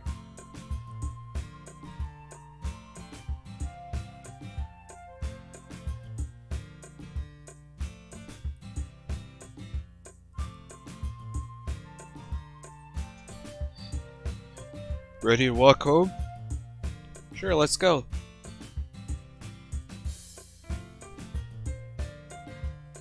Truly has been a while since Sarah has spent this much time together.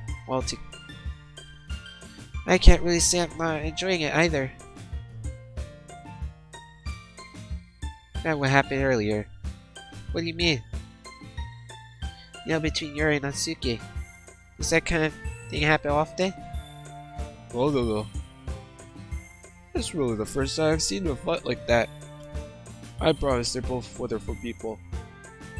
You don't hate them, do you? No, I don't hate them. I just want your opinion, that's all. I can sense why they make good friends with you. Whew. You know, It's nice to get to spend time with you in the club. But I think seeing you get along with everyone is what makes me the happiest. But I think everyone's really like you too. Everything's gonna be so much fun. looks like Sayuri still hasn't caught on to the kind of situation I'm in. Sure, being friends with everyone is nice, but does everyone really need to stop there? Well, you have to see where the future holds.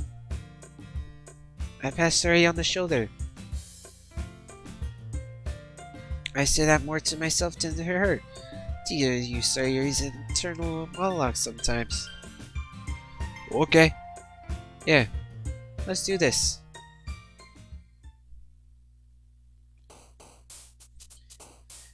Okay. Now we're in between point.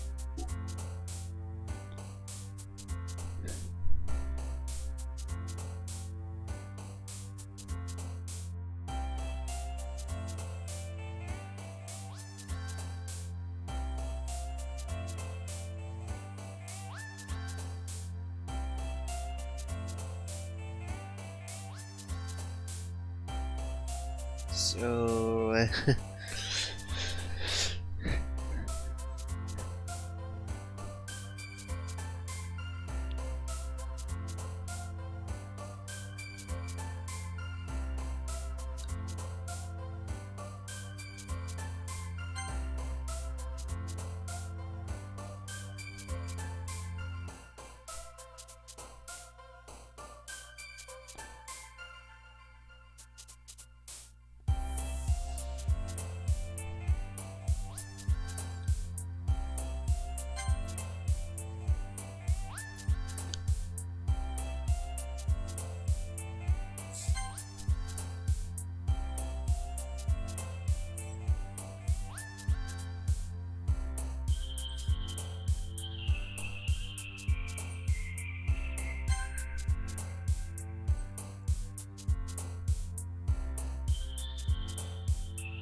I'm just I'm not going for anything in particular. I'm just going for words that I like.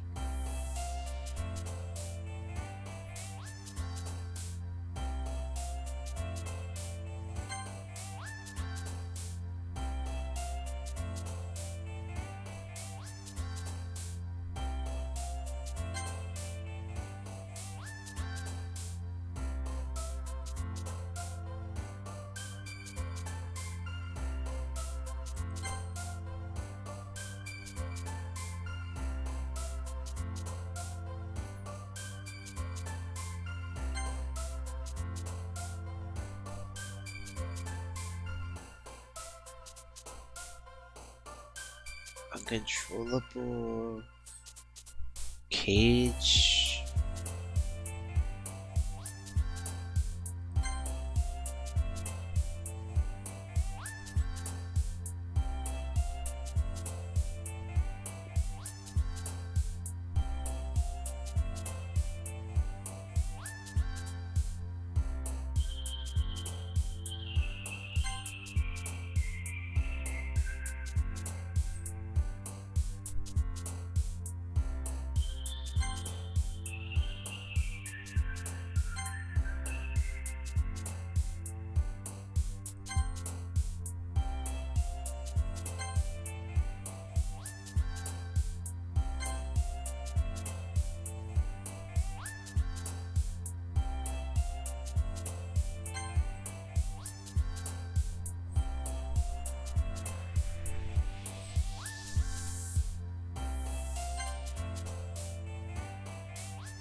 There you go. Back to school again.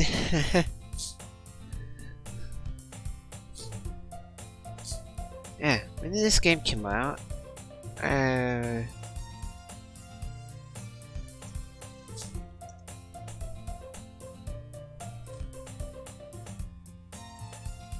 This game came out in September 22nd, 2017.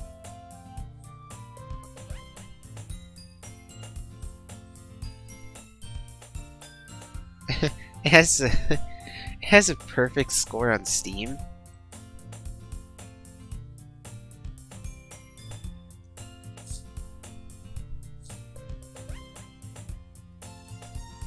I heard that this game was gonna get DLC this year.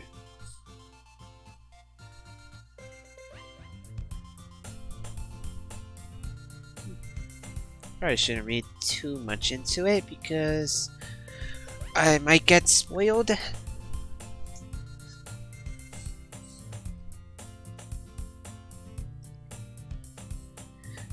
Another day passes and it's time for the club meeting already.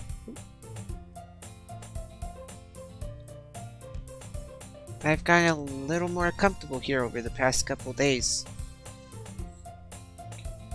Entering the club, usually seen greets me.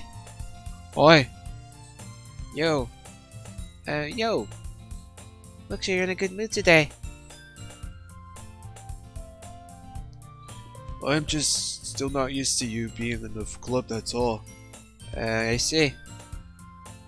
It's pretty simple to get you into a good mood. But I guess it's always a simple thing with you anyway.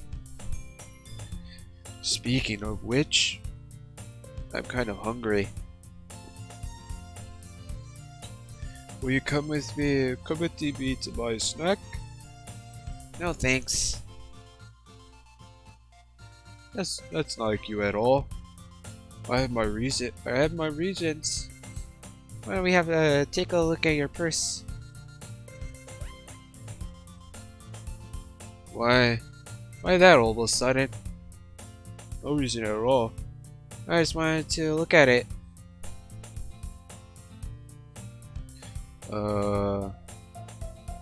Sorry, never see retrieves your coin purse. She fumbles with the latch and gets it open. Then she turns it upside down and lets the contents spill onto the desk. Only 2 small coins fall out. Typical. let the man pay for her meal. I knew it.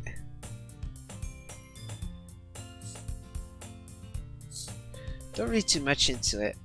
Just play the way you want it to. It'll make the journey better in the long run. Yeah, that's what I'm. I'm just playing the game I want to, DJ.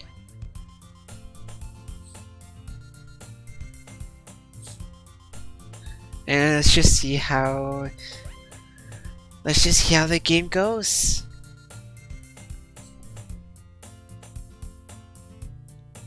Hope you're having a good day.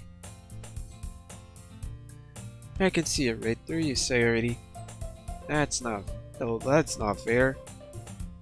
How did you even? It's simple. If you had a mati in the first place, you would have brought snack before coming to the club room. So either you're not hungry and want an excuse to take a walk, or you plan to conveniently forget that you spent all your money so that I could lend you some. But there's one more thing. You're always hungry. So, I always do the one option. I give up. Don't make me feel guilty. You feel guilty? That means you deserve to feel guilty. Ah. Yuri suddenly giggles. I don't know if she was listening in. Her face is in her book always. I wasn't listening or anything. It was just something in my book. Yuri, tell boss to let me borrow some money. That's... Don't let me evolve like that, Sayori. Besides, you shouldn't only buy what you can responsibly afford. And frankly, after pulling a fish of his little son like that, your suffering is fair enough to retribution. Did I just... I didn't mean like that. I got too absorbed in my book. Wow. I really like when you speak your mind, Yuri. It doesn't happen much, but it's fun inside of you. That's... there's no reason you could think that. You're right though. You're right though. I did something bad and now I have to accept the revolution. Okay, did you miss much? You missed a lot of... The only thing you missed was reading, or a lot of text.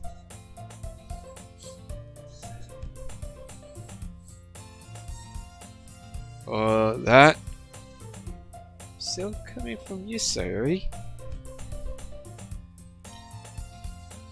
I guess there's a little devil inside all of us, isn't there? Don't let her fool you. Sayori knows exactly what she's doing. After all, she told you guys she was bringing me to the club before she even told me. But you would have come if it weren't for the cupcakes. So I had to trick Natsuki into making them. Come on, give me more credit than that, Sayori. Holy shit! Just slapped my man.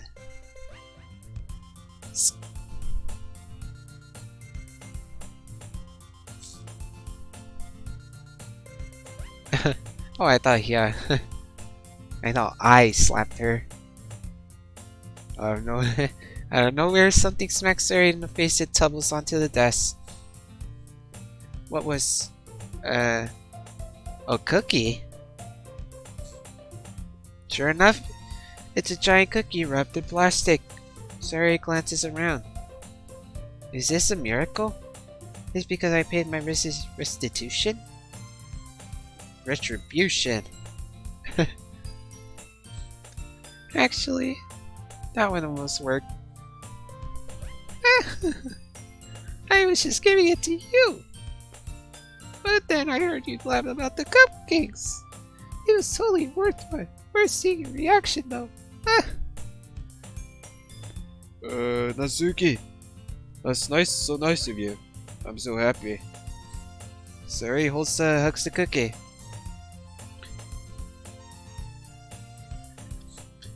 Is it worth buying Hearts of Iron 4 Cadet Edition for $3?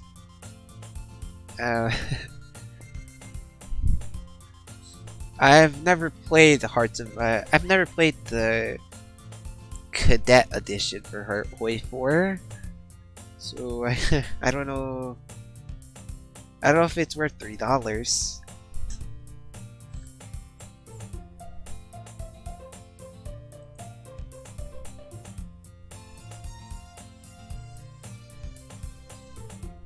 I mean, what does it come with?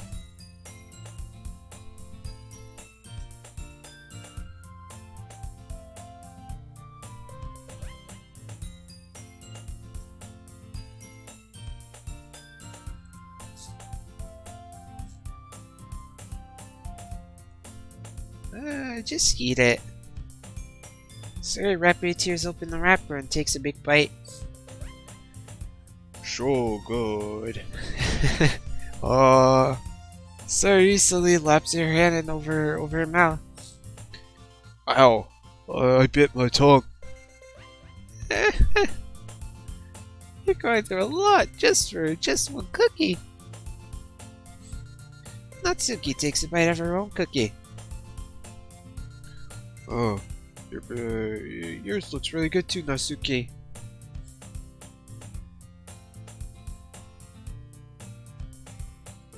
Can I try it? Could I try it?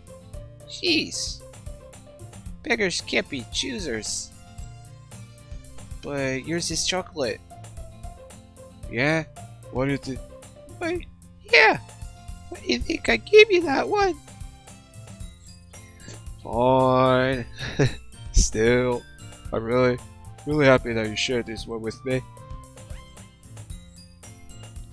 Sorry gets out of singles behind Natsuki and wraps her arms around her. Jeez. I get it. It includes Poland, United, and Ready DLC, Room Avatar, and wallpapers. I mean, if you really want it, it's your cash. I mean, if it includes a lot of things in the package, then it's definitely be worth it.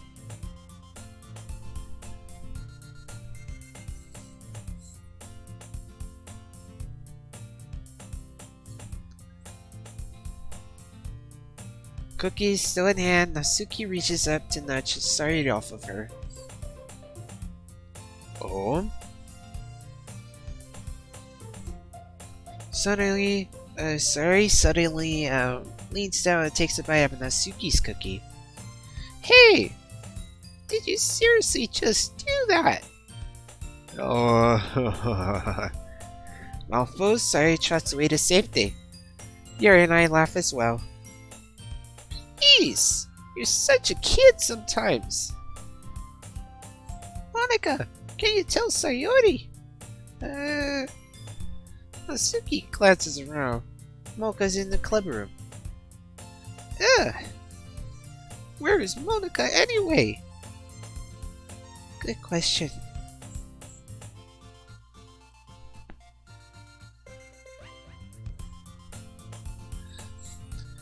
Have many of you heard anything about her being late today? Yeah, I've really heard it. Warcraft 3 Reforged being hated really hard. Have any of you heard anything about her being late today?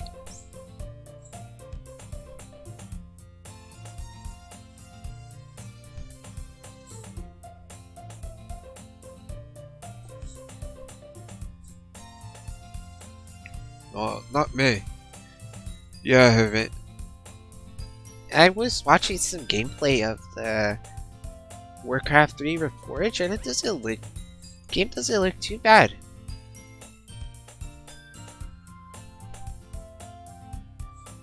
It might be just people joining in on the hate train.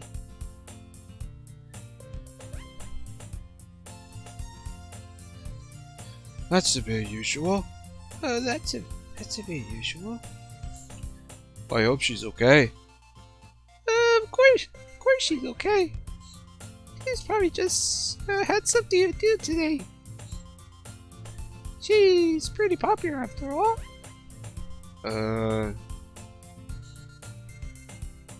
You don't think she has a... I might be surprised. She's probably more desirable than all of us combined. That's true. excuse me.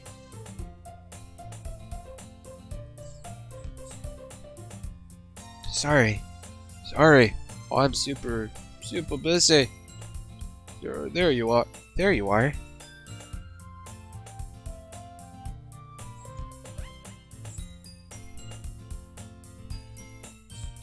I don't mean to be late. Hope you guys weren't worried or anything. Mocha chooses the club or her boyfriend after all. You're so strong-willed. Boyfriend? Well, that's all you talk about. Mocha quickly glances at me. Never mind that. What held you up anyway? So people are mad at Blizzard because they removed some stuff they promised were gonna be in the game? Oh, I guess that's why they're...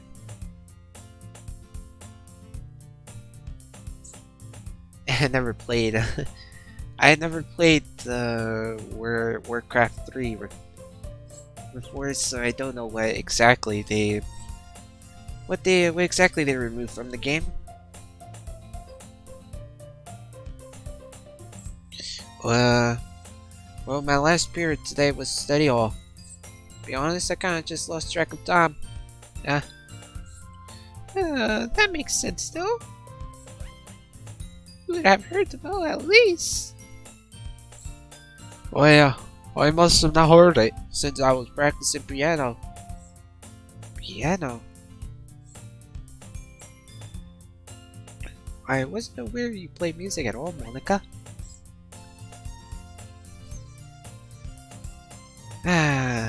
Oh, well, I don't really. I gotta just started recently.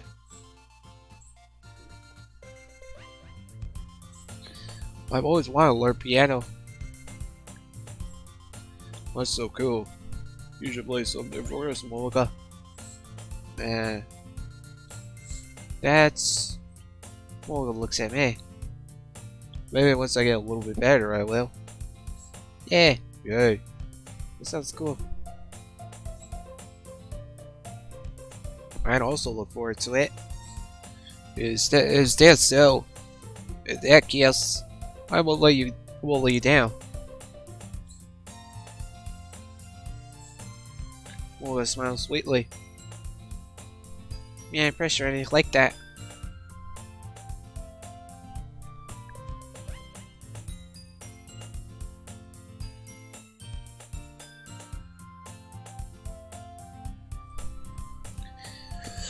Oh, don't worry. I've been practicing a whole lot recently. Yeah, I would love the chance to share once I'm ready. Oh, I see. I wanted to buy because I played it with my friend and I can't find the CD for it anywhere.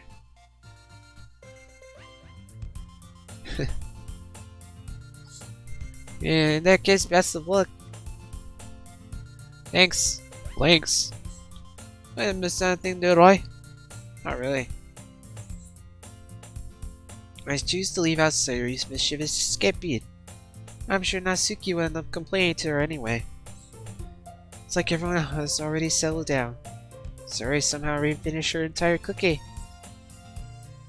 Yuri's back to her book, and Natsuki disappears into the closet.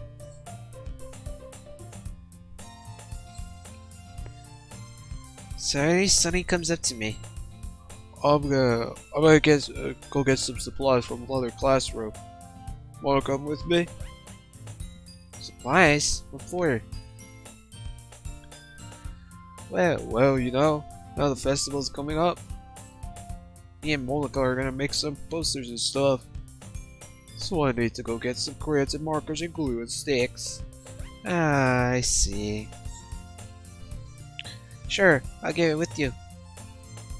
Yay. Anyway, Monica, We'll be back soon.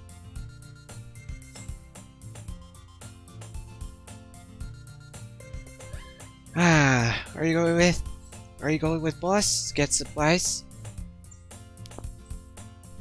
There's no need to trouble yourself. You have to go with him. oh, I didn't want to. So much fun to go explore empty classrooms and stuff. Okay. I was just suggesting. See if you can full poster paper too, okay? Okay. Ready? Ready, boss? Yep, let's go.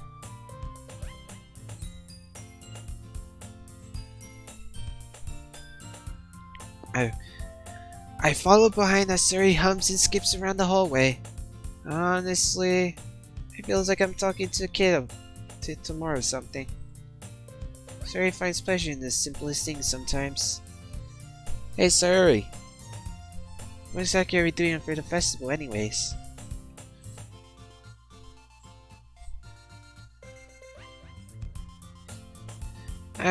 not sure how you would make an event out of the literature.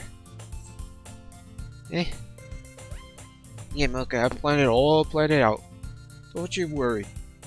Is that so? Yep. We're gonna do poetry portrait. Performance?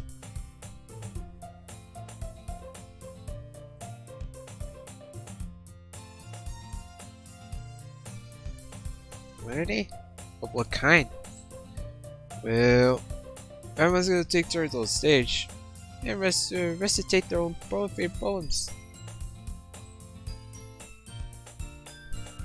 Kind of dull.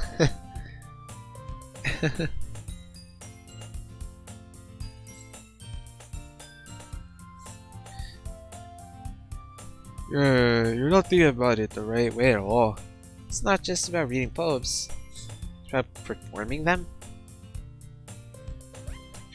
Like you say the lines of the poem, like, But between my feet, the last remaining flower beckons to me. I twist the stem, freeing it from the clinging roots. Caress the final joyous moment between my fingers. But to what ends have I summoned this joy? from now when I look into every direction, the once prosperous field before me It's but a barren wasteland. Like that. How do I put it this?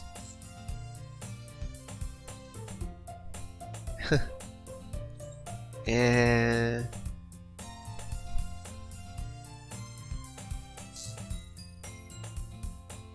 you meanie.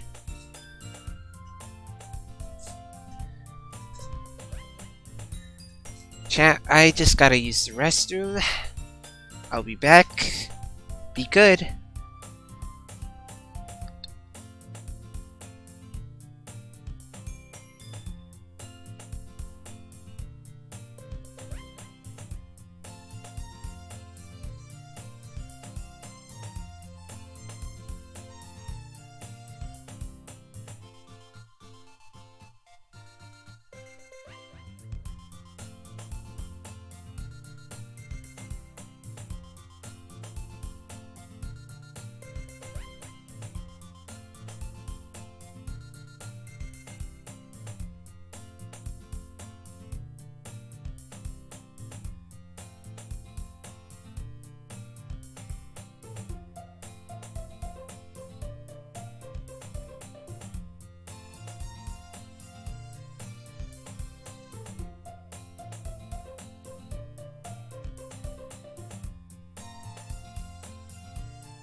Oh, I'm working so super hard on this, you know? Ah, I know. I just meant that's pretty unordinary contrast to your cute self. Ah, yeah. Cute.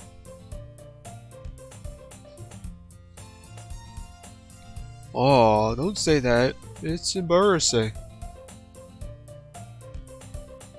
Well, I guess I'm doing a good job. Cha-o megalol. Yeah, I guess so. Oh, I'm super excited. That bill's gonna be so much fun. Sorry, spins herself around in the hallway again. Hey, Hey, boss. This classroom over here is empty. Let's begin the mission. the mission? It's been a long time since I spent time with Suri like this.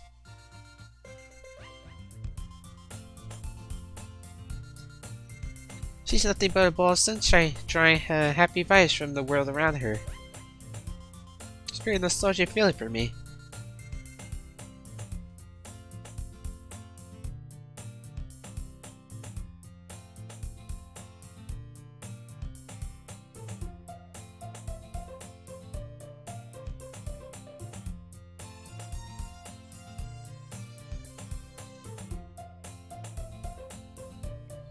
As the years went by, I began to hold myself up in my room more and more. Going and venturing with Sari brings back a special sorts of feelings I forget I had in me. The two of us enter the classroom. Sari heads straight to the closet and I follow. Well, let's see what we have in here. Crayons.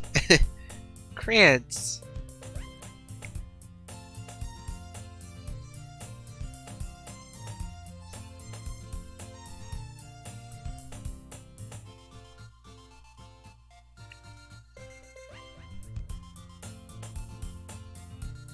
Sari pulls a box full of crayons off the shelf.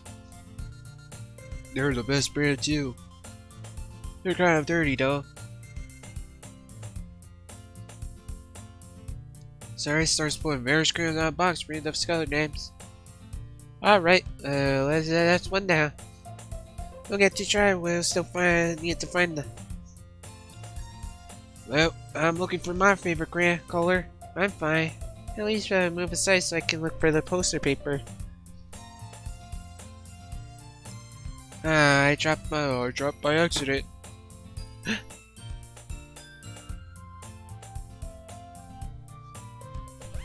Sari bends over and smacks her forehead right into the shelf. She falls into the floor and the crayons spill over all over her lap. You okay? My forehead. Sari clutches her forehead. Jeez. That's just like you, isn't it? Come on, let me see. Since Sari's sitting on the floor, I grab her by the waist and pull her out of the closet. You have to move your hands, Sayori. But it hurts. Just do it for a second.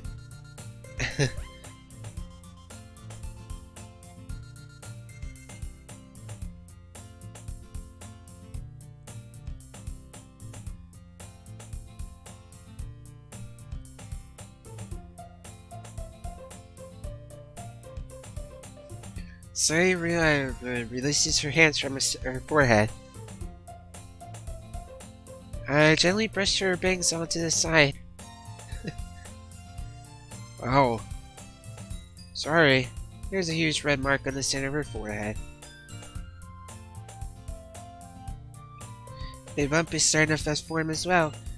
Man, this is gonna swell up. I should find you some ice. We're ready to find ice around this time.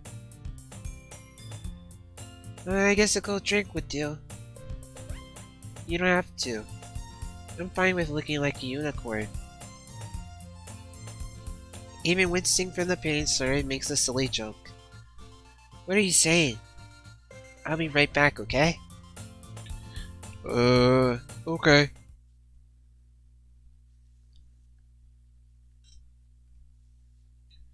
I pat Surya on the shoulder and run out to the hallway. I locate the nearest vending machine. What should I get? Doesn't really matter since will be used as an ice pack rather than to drink. But I know Sayori likes apple juice, so I purchase that one. In just a moment, I'm already returning to the classroom where I left Sayori.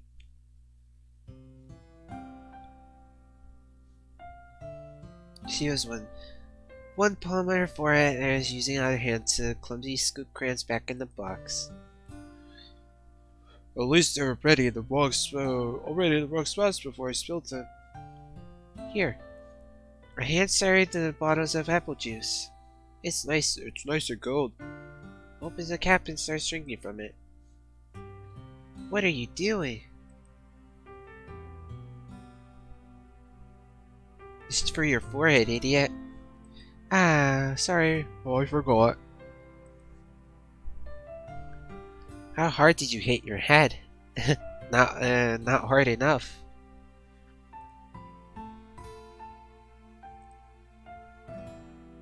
Sayori places the bottle against my bump on her head. Ew, it stings. Just bear with it. It'll feel better soon. Looks like you cleaned up most of the crayons, so that's good. Hey, Hey, boss. this kind of reminds me of you growing up, doesn't it? What What do you mean?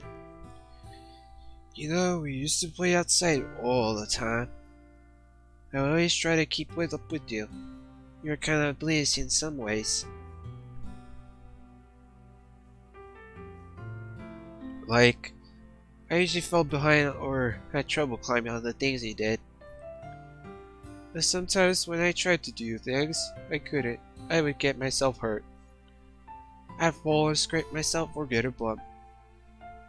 And I would start crying really hard. And you would rush over as quickly as you could. You're really hard to get me to stop crying. It was almost like you blame yourself. We're afraid of getting in trouble if something found out. Even though it really wasn't your fault at all. You know. Did I really do that? Yeah, you don't remember? Yeah, I can't even do the voice anymore. I think I'm just gonna use the normal voice. Yeah, you don't remember? Come to think of it, maybe I do remember a little bit. Guess I was so focused on my game that I didn't pay enough attention to you. So in a way, it was my fault. Kind of like this time, too. If it wasn't rushing you out of the closet, you probably wouldn't have hit your forehead. Boss. I didn't think you realized it, but you're always thinking about other people. Even after all these years, You're rushing to help me even though I'm just being clumsy. you're really a sweetheart. I can sort of do it a little bit. Welcome to Poetry Hell? Damn right. Damn right, Cass. Wow, but they're nice poems, though.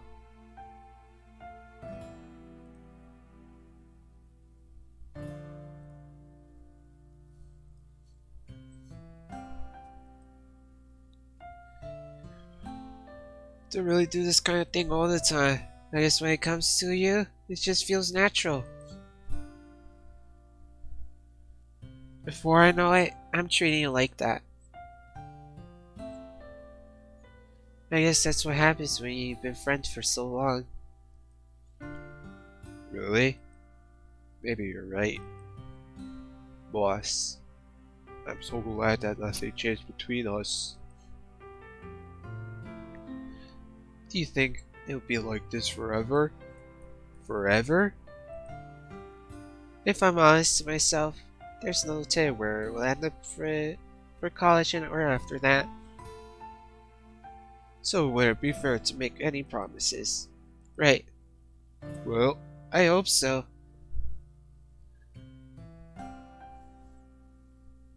It's been this long after already, right? I can't imagine you ever changes, so my hopes are up. I'm happy. I'm so happy. So already has been a whimsical expression in her eyes.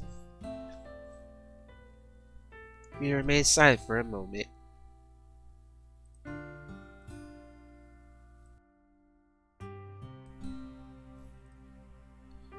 She's so so silly and clumsy on the outside, and when I see her deep in thoughts like this, makes me not want to disturb her.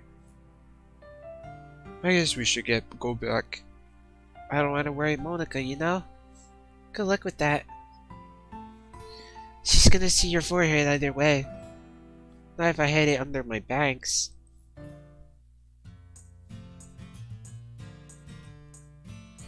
Oh, She clutches her forehead again. Don't stand up so fast after hurting yourself.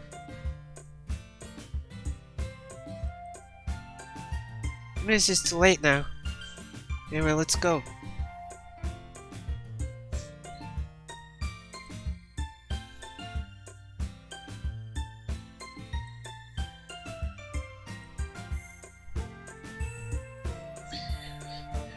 Ah, you're back? Good timing. I was just about ready to start sharing with our poems. Wait. Oh, sorry, your forehead. It's fine, don't worry about it. I was playing with crayons and smacked my forehead into the shelf. Well, anyway, we're about to find everything we need. oh, I have it right.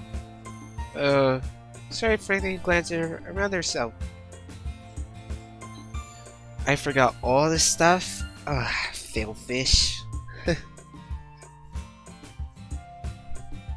Calm down, Sayori. I have it all right here. I found the full poster paper too. Sounds like you end up doing all the work, boss. Well, Sayori? I felt to come with an excuse for Sayori. I made an adventure. Smiley face? Yeah, that. Okay. Any case, good work. I'll start working on the posters tonight. Me too. Okay, everyone. Are you ready to share your poems? Guess I should grab mine.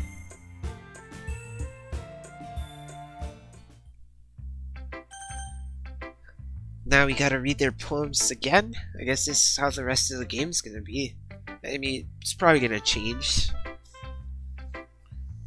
Let's read Natsuki.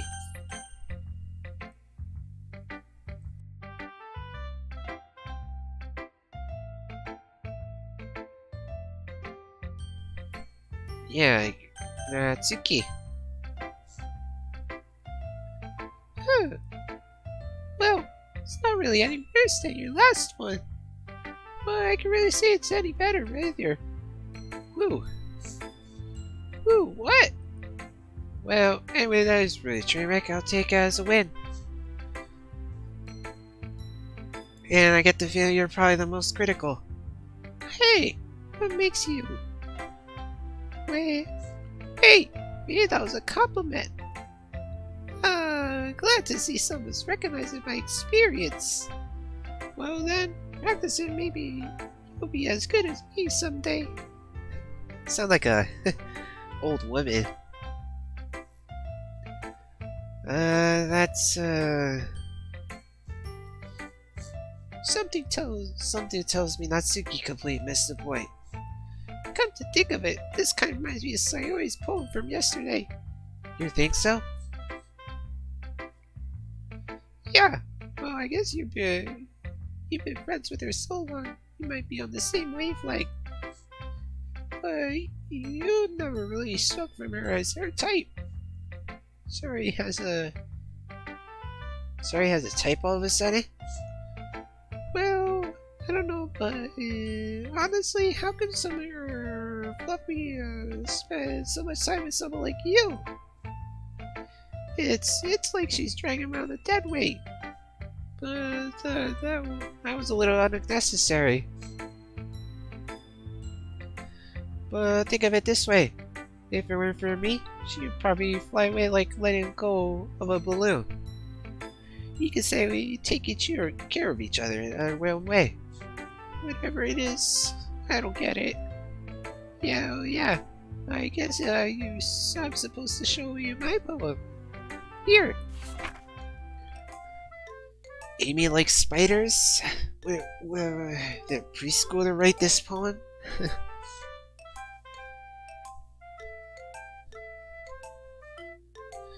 Amy likes spiders. You know what I heard about Amy? Amy likes spiders, aka wriggly, hairy, ugly spiders. That's why I'm not friends with her. Amy has a cute singing voice. I heard her singing my favorite love song. Oh, technically I'm reading the poem. Every time she sang chorus, my heart would pound rhythm of the words, but she likes spiders. That's why I'm not with her. One time I hurt my leg really bad. Amy helped me up and took me to the nurse. I tried not to let her touch me. She likes spiders? Not her hands are probably gross. That's why I'm not friends with her. Amy has a lot of friends. I always see her talking to people. She probably talks about spiders. What if her friends start to like spiders too? That's why I'm not friends with her. Doesn't matter if she has other hobbies. Doesn't matter if she keeps it private. Doesn't matter if she doesn't hurt anyone. Oh, I didn't get to read it. It's gross, she's gross, the world's better off without spiders?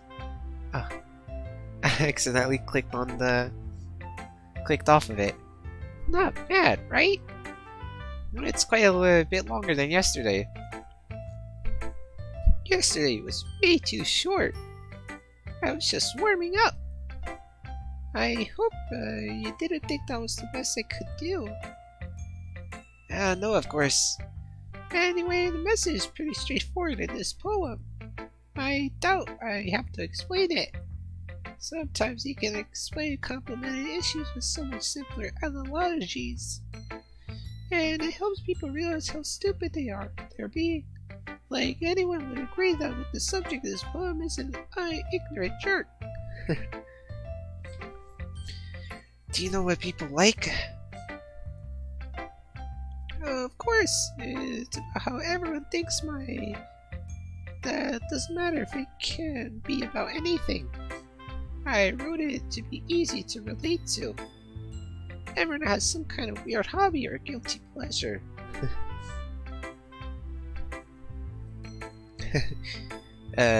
Watching, keeping up with the... Never mind. I was gonna say a joke, but I'm gonna hold it back. Something that you're afraid of people find out, and they will make fun of you, or think less of you. But that just makes people stupid.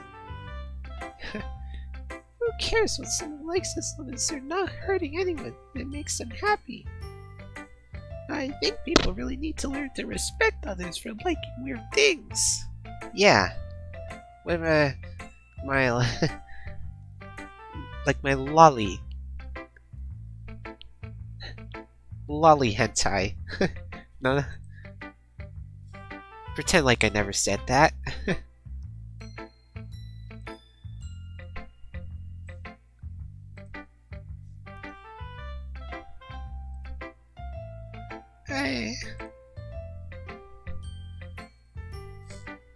Well, you're definitely right. At least I can relate to that. I'm sure a lot of people can do other... It's what I do best, after all. I don't like writing unless there's a good message to take away from it.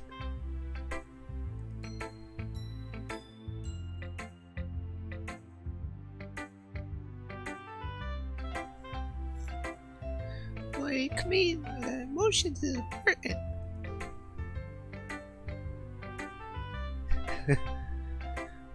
I want to make people think, not just feel. No, Cuphead, don't clip it.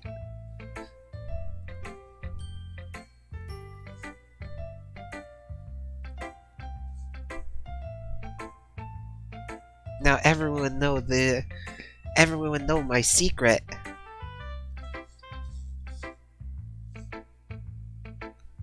Remember that. I'm gonna write a good one for tomorrow too, so look forward to it.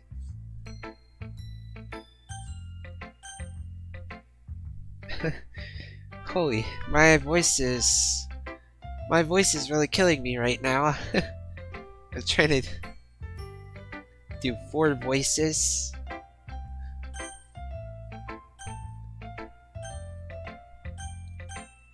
Well, let's go with Sayori. Boss, I really love your poems. I can't believe you've been hiding these from me. I'm not hiding anything. Oh, I'm not hiding anything. Blow it. Your poems are so good.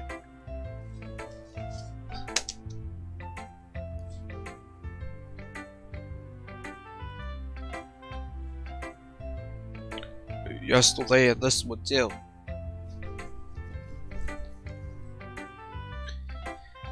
You can't tell me when you haven't done with this before. I mean, you're really the only one who feels this way, so... No way. Not even Natsuki. Well, I guess Natsuki is the least likely to admit how much she likes something. But I don't think it's that. What do you mean? Well, I guess I'll be honest about it. It's a lot easier to write poems without thinking about you.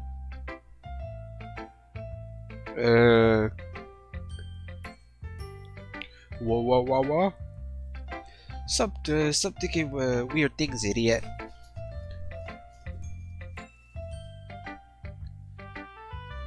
I just mean that you're really an expressive person, I guess.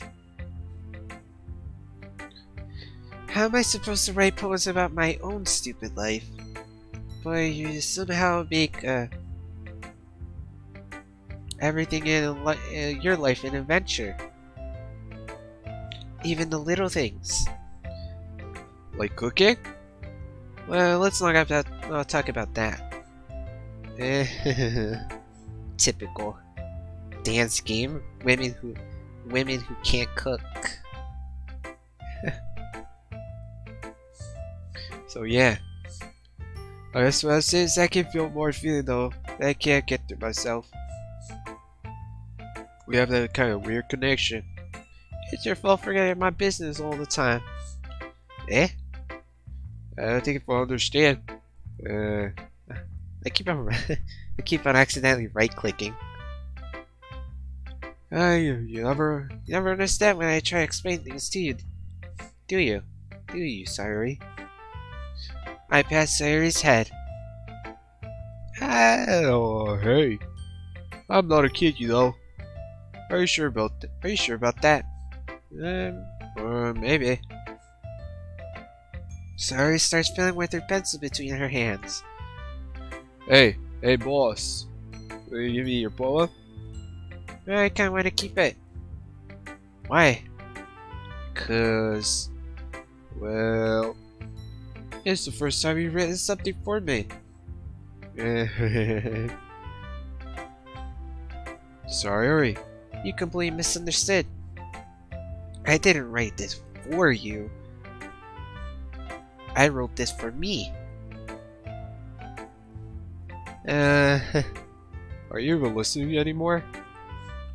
Well, whatever. I'll give it to you when we go home.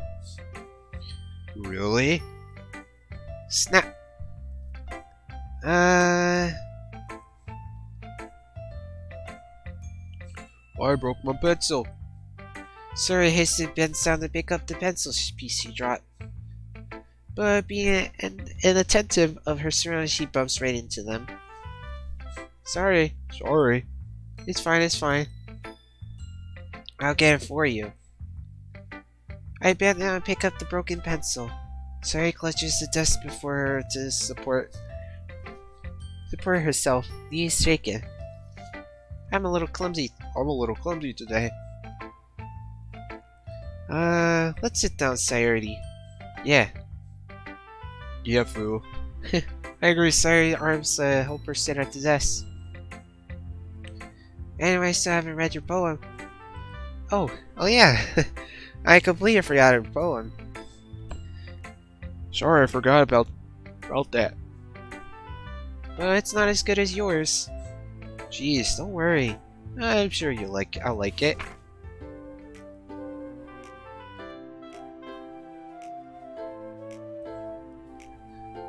Oh, these are some pretty big poems they've been writing. No, I didn't read it. Did I accidentally? Oh man. Oh, history. Good.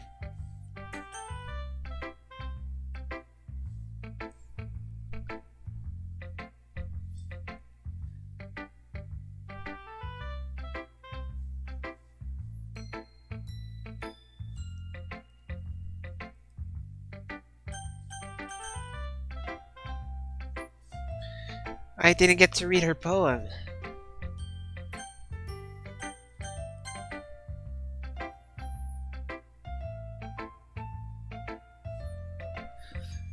Holy crap, did you really write this? Of course I did.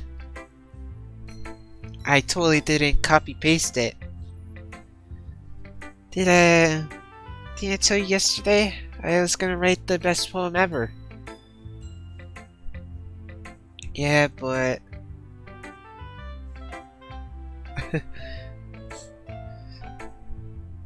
I didn't... I skipped it by accident. I guess scrolling down, the game counted it as me reading it.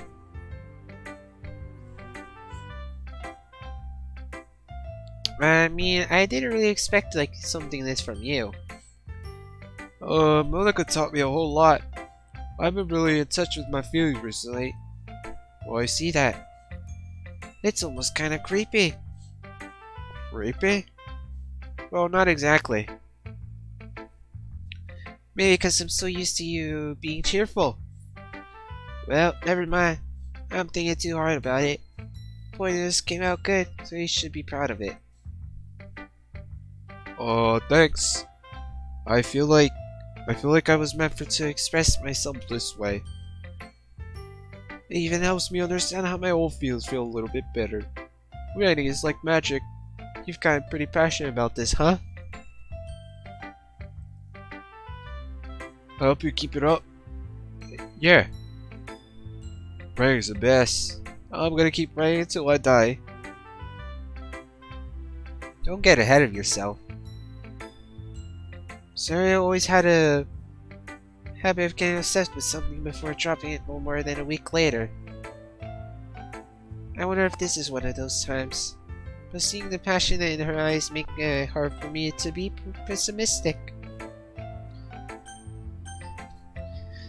Now we have Monica and Yuri to read. Guess I'll read Monica. Hi.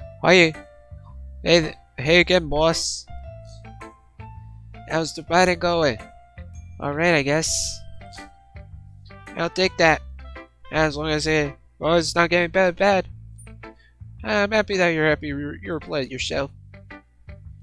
Maybe you'll soon come up with a masterpiece. I couldn't count on that. You never know. Want to share what you wrote for today? Sure, here you go. I have my poem to Monica. Yuri's gonna like this. It's pretty good. It makes me think it's right, like the other one that you wrote. You two are like the dynamic duo. That's kind of exaggerating it. Yeah, probably. But you do spend a lot of time with you in the club, don't you? And again, I don't blame you for being a little shy. I'm not shy, it's just... I'm just teasing. I know it'll take a little time to make friends with everyone. But Yuri and Natsuki are super interesting people, so don't be afraid to give them their share time. Don't you talk to me you can talk to me every now and then, too. I'm not like approachable or anything like am I? No, it's nothing like that. I'm just still getting used to being here, that's all. Yeah. I'm sorry if I put pressure on you or something. Alright, don't mean it like that. Don't worry. I get what you're saying. Well, right. Boy, anyway. You ready for my poem now? I like the way this one turned out, so I hope you do too. Alright, let's take a look. Right, let's not skip this poem too. Save me. The colors, they won't stop. Bright, beautiful colors. Flashing, expanding, piercing, red, green, blue. An endless cacophony of meaningless noise. The noise, it won't stop. Finally grating waveforms. Speaking, screeching, piercing. Sighing, cousin, tangent. Like playing a chalkboard on a turntable. Like playing vinyl on a pizza crust. Endless flow of meaningless. Load me?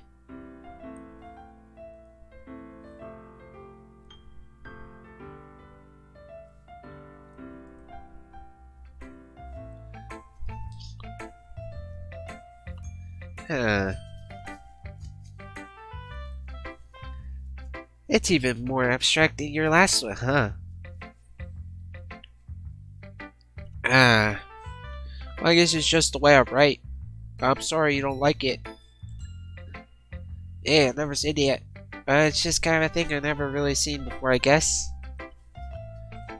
Well, I kinda like playing with my space on paper. Choosing where and how to space your words can totally change the mood of the poem.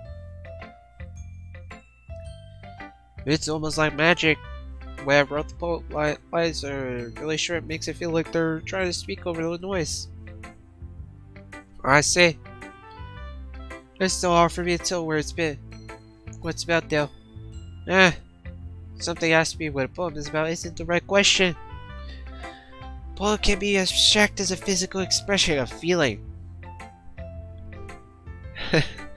Damn right, I'm a loader boss.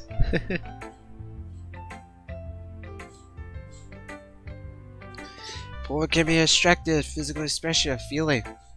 And of course, with the reader. So putting it that way, not every poem is about something. Anyway, here's Milker writing tips of the day. Something you find yourself facing a difficult situation.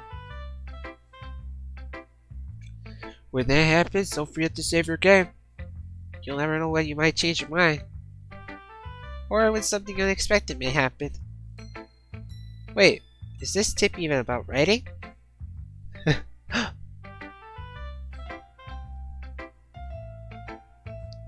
What am I even talking about? The fourth wall. That's my advice for today. Maybe I should save.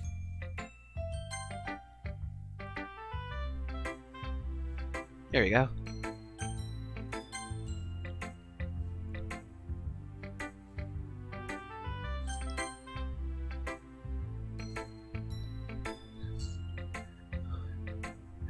Let's see what you wrote for today.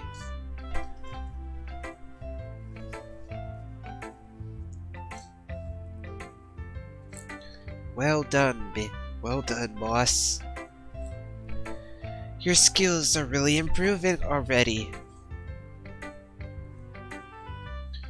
Really? Thanks, Yuri. Coming from you, that means a lot.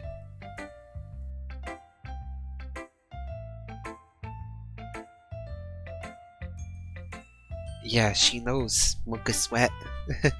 Mocha giga. Come on. Eh, it's nothing. I'm just happy to help inspire fellow writers. I know you're new to this, so don't worry so much. It seems like you can't get your poem to feel perfect. You don't need to be afraid to be a little more daring. Metaphors can't go a long way. Don't feel like you need to work your brain like turning a bunch of gears. Try letting your mind wander through your feelings. And write down the things you see and hear. That's when you truly embrace your reader to see into your mind. It's a very intimate exercise. I see. That's a very interesting technique. Thanks for sharing. I have, well, an example of that if you'd like to read it. Of course. Is this the poem you wrote for today? Harry nods and simply hands me her poem. The raccoon? As we slowly progress down into this game, the poems are gonna get worse or reveal a dark secret.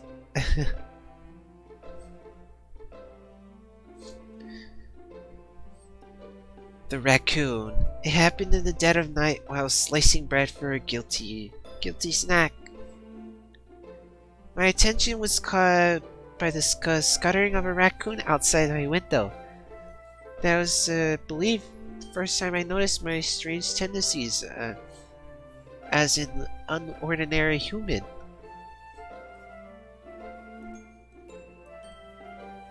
I gave the raccoon a piece of bread.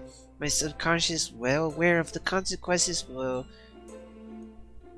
raccoon, if it is fed, will always come back for more.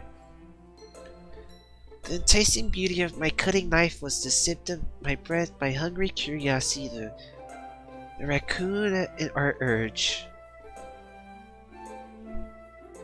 The moon incident is phased unaffected, and affect that much light off of my cutting knife. The very same light that glistens in the eyes of my raccoon friend, I slice the bread, fresh and soft. The raccoon becomes excited. Or perhaps I'm merely projecting my emotions onto the newly satisfied animal. The animal has taken to following me. You could say that we've gotten used to each other. The raccoon becomes hungry more and more frequently, so my bread is always handy. Every time I brandish my cutting knife, the raccoon shows me its excitement. A rush of blood, classic Pavlovian conditioning. I slice the bread and I feel myself again.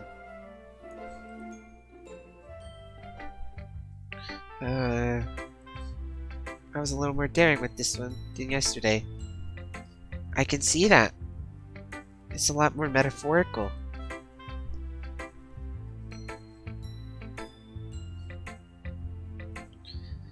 I don't know if it's my fault, but I can't begin to imagine what this poem is about. That's right. It's a bit closer to my preferred writing style. Using the poem as a canvas to express vivid imagery and convey emotions through them. Though if I take it to face value, then I can't figure out what's supposed to mean.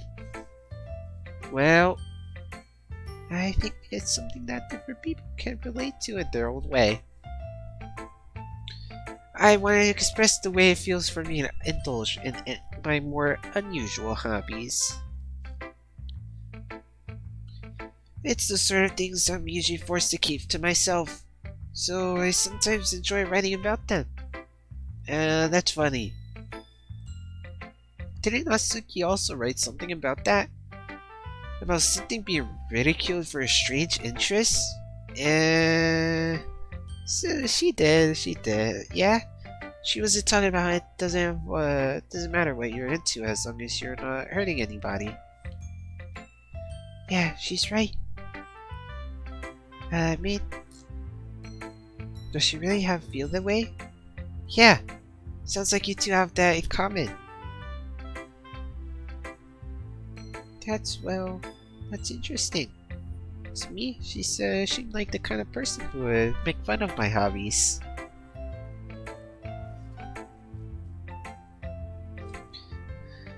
But I suppose that's my fault for judging, isn't it?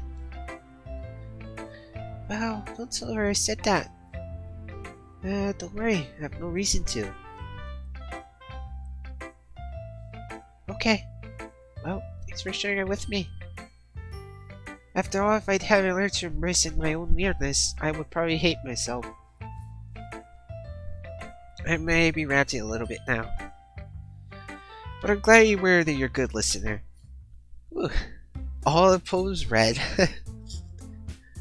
Oh, okay everyone.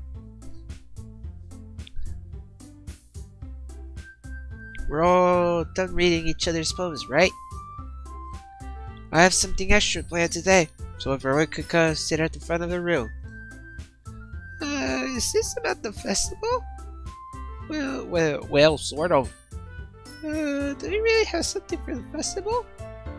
Well, it's not gonna be putting together anything good in just a few days. We'll just end up embarrassing ourselves instead of getting any new members. That's a concern of mine as well. I don't really do well with last-minute preparations. Don't worry so much. Well, we're gonna keep it simple, okay? Won't need much more than a few decorations. Sorry has been working on posters. I've designed some pamphlets we can give out during the event. That's great and all. That doesn't tell us what we're actually gonna be doing for the event. Sorry. I thought you heard about it already. We're gonna be performing. Performing?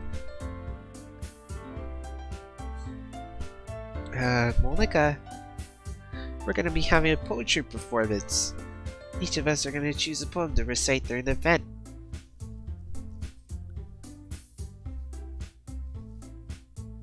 But the cool part is, we're also gonna let everyone come up and recite poems too.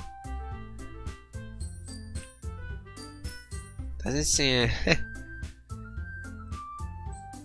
don't know if this is gonna be fun or not. Cyrus putting all the posters in case anyone wants to prepare ahead of time. Sorry who's been colorized a poster holds it up for us to see. Are you kidding me? Monica! You didn't already start putting those posters up, did you? Well, I did.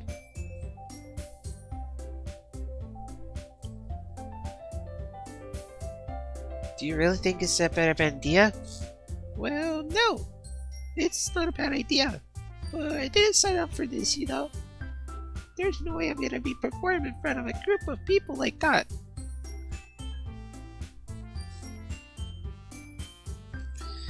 I agree with Natsuki. I couldn't even in my life do something like that.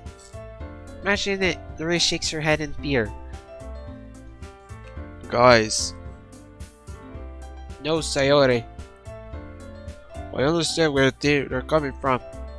Remember that Natsuki and Yuri never shared their poems with anyone until just a couple days ago. It's a lot to ask for them to recite their poems out loud to a whole room full of people. I guess I kind of overlooked that, so I'm sorry. But I still think we should give it our best. Everyone was responsible for the fate of this club. If we started the event and each put on good performance, then it will inspire others to do the same.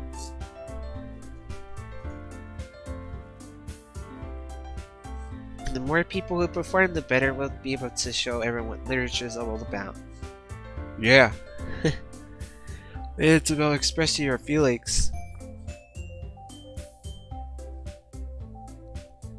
Being intimate with yourself. finding new horizons, having fun. That's right. And it's just for a reason we're all in this club today.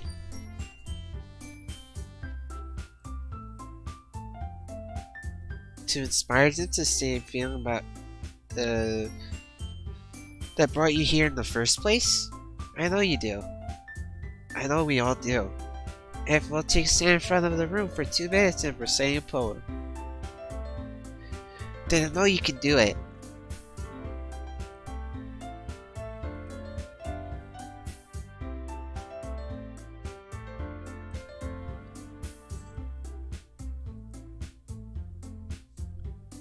Natsuki and Yuri remain silent. Sarai looks worried. I guess that leaves me no choice. I agree. I don't think it's too much to ask. I think that Sarai and Monica have been trying really hard to get new members. The least you can do is help them out a little bit. Well, maybe, but It looks like Natsuki doesn't have any arguments left. okay, fine. I guess I'll just have to get it over with. Alright. Whew. Thanks, Natsuki. What about you, Yuri?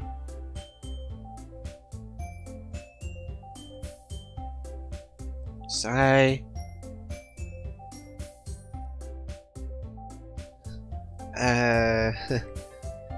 I guess I don't really have a choice. That's everyone.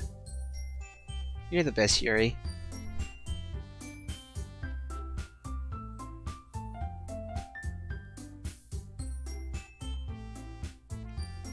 Oh gosh. You'll be fine, Yuri. But anyway, let's move on to the main event.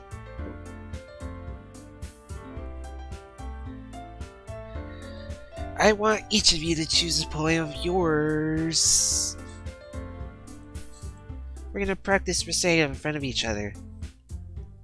No way.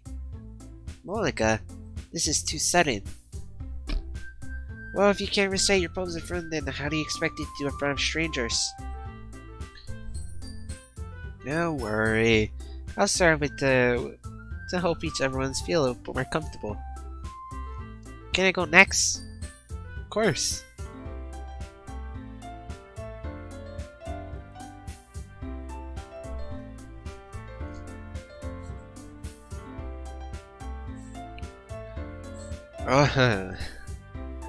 Mother begins reciting her poem. Fills the room. More than her inflection is pristine. She knows exactly how to apply emotion behind each line she recites, bringing the world to life.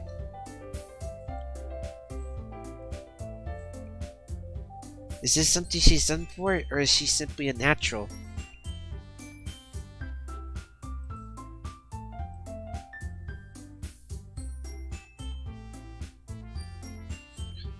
Finally, Monica finishes the recitation. The 4 of us applaud. Monica takes a breath and smiles. That was so good. Oh, thank you very much. I was just hoping to set a good example. Are you ready next, Sayuri? Yeah, I'll go next.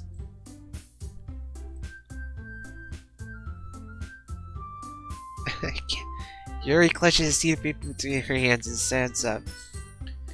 Keeping her head down, she walks quickly over to the podium. This poem is called... Yuri actually glances at each of us. You can do it, Yuri.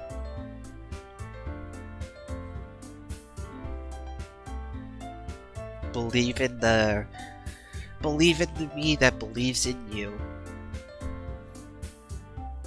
I'm sure some of you will know where that quote is from. It's called After Image of a Crimson Eye.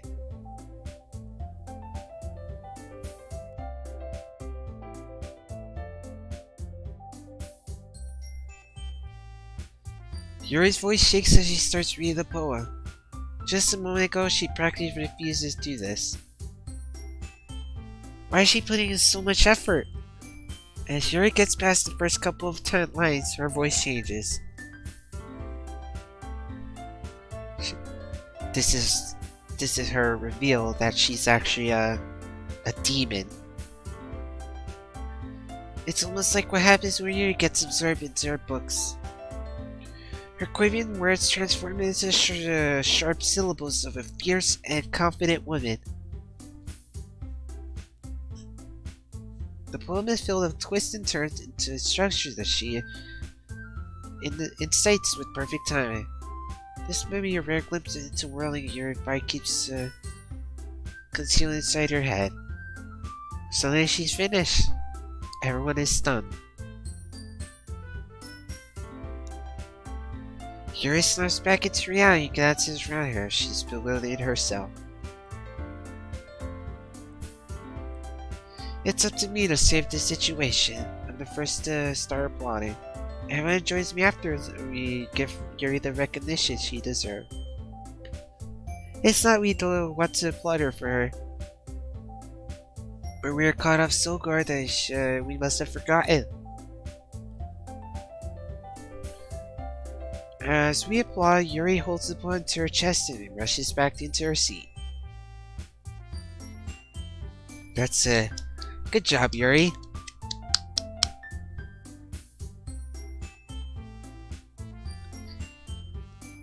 Yuri, that was really good. Thank you for sharing. Looks like Yuri's down for further count. Okay. I'm next then. Yuri hops out of her chair and cheerfully waits the opponent. This one called My Medal. Oh. Uh-huh. Sorry, I giggled.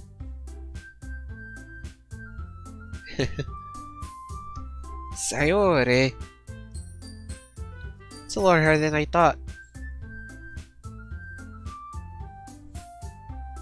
How'd you guys do it so easily? I remember as a kid having to... We were writing poems and we had to read them out loud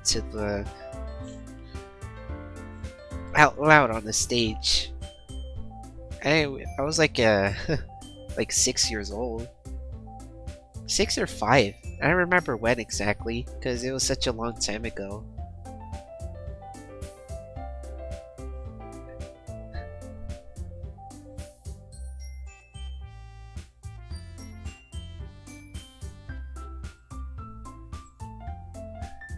Try not to think of it like you're reacting to others, people. Imagine you reciting it to yourself like in front of a mirror or in your own head. It's your own poem, so it'll come out the best way.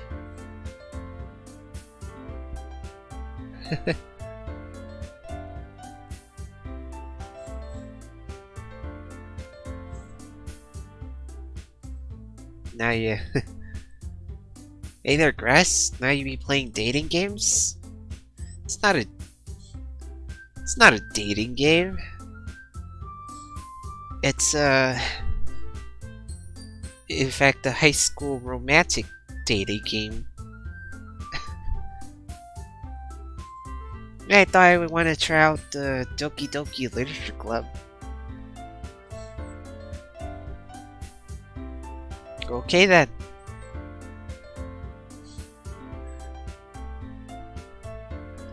Sorry begins her poem. Somehow I feel like her soft voice was made as a perfect match. Her soft voice? The poem isn't aimed at nature like Sayori is. It's serene and bittersweet. If I read this poem on paper, I probably wouldn't think of much of it. But hearing it come from Sayori's voice gives it a whole new meaning. But this is what Sayori meant when she says she likes my poems. It's like when I get to reach more deeply into someone I thought I knew through and through. Sayuri finishes and we applaud. I did it! Good job. Even Big Boss liked it. Oh. Oh, thanks so much for the Twitch Prime grass. It's greatly appreciated.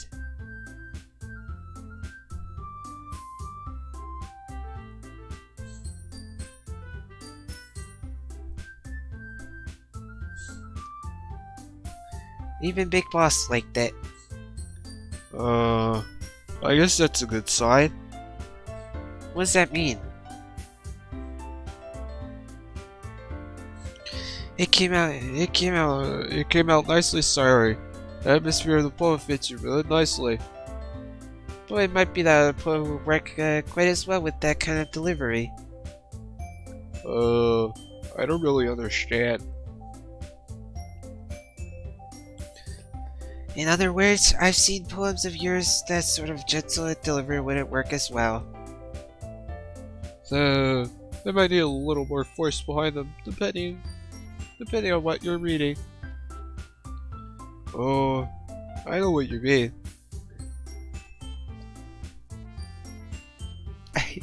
I can't read these texts. My voice is hurting me a bit. I've been trying to give each character a different voice. It especially hurts to do hers. A deep voice? Well, I've been practicing that kind of thing. It's just embarrassing to do in front of Lumberon. Then next time, I'm gonna make you pick a poem that challenges you a little more. We don't have much time before the festival, you know? Okay. Now who's next? Natsuki. Huh. Don't make me go before boss. Not like I can't compare to you guys anyway. Might as well let boss lower everyone's standards a little before I have to do it. Natsuki. It's fine. I might as well go and get it over with. Looks like I have much of a selection of what to read. I'll just have to go with what I wrote for today. Oh.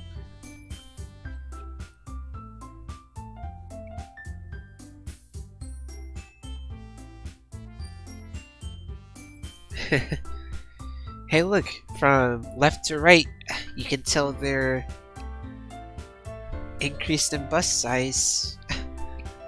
Never mind. I recite my poem. Since I'm not exactly confident in my own writing, it's hard to put energy into it.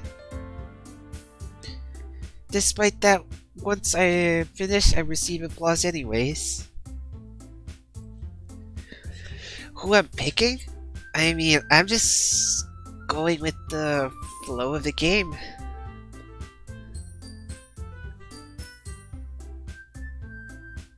I mean, if I were to pick, I'd probably go for either Monica or Yuri.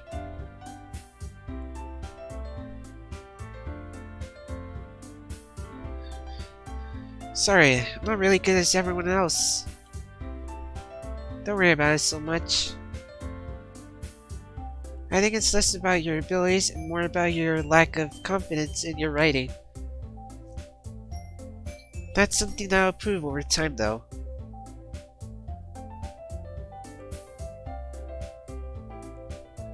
Yeah, maybe.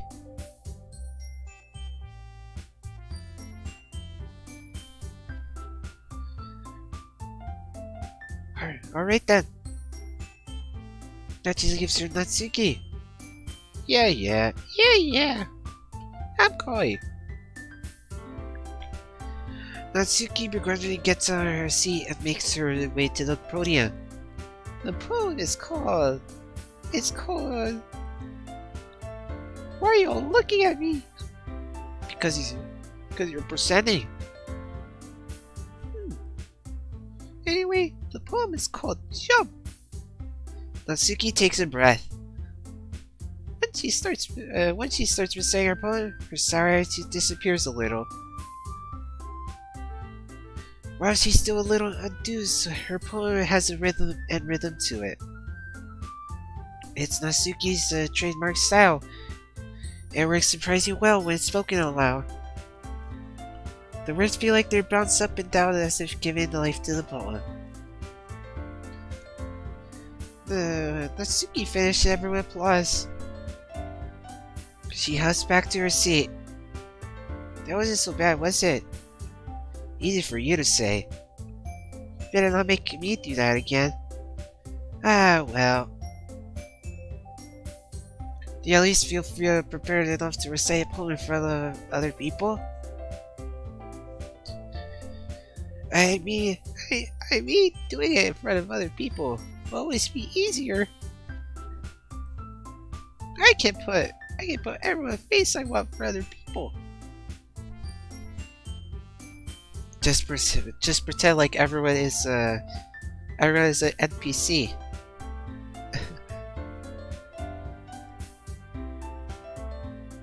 But when it's just my friends, it's just embarrassing. Well, that's surprising. It would be the other way around for me.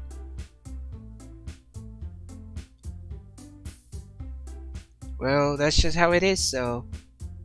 Well, I guess in that case, you don't have much to worry about for the festival. That said, I want everyone for coming through. It might be hard, but I hope that you all have an idea of what it's like now. Make sure you pick a poem and get enough practice before the festival, okay? I'll be making pamphlets to let everyone ahead of time what you'll be reciting. Sheesh. I should probably find some other poets to recite instead. That's fine too. Doesn't have to be your own way. I'm already pleasantly surprised that you're putting in all this effort for this club. It makes me really happy. Yes. Yeah, no problem. Okay, everyone. I think that's about it for today. I know the festival's coming up, but let's try to write poems for tomorrow as well.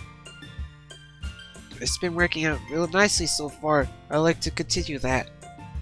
As for the festival, we'll finish by tomorrow, and then we'll have the weekend to prepare. Monday's the big day. I can't wait. I can do this. I can do this. Alright. I stand up. There's no way I'll be able to find the same enthusiasm as Sayori and Monica. I'll do my best to get through it. If it's for the sake of the club and impressing Monica, then I have to do my best. Ready to go? Ready to go? Or, that's me. Ready to go? Yup. Look at you two, always going home together like that. It's kinda adorable, isn't it? Jeez, guys. You make such a big deal out of it. It must be a little nice though. Well, how am I supposed to run to that? Just whip out your cock.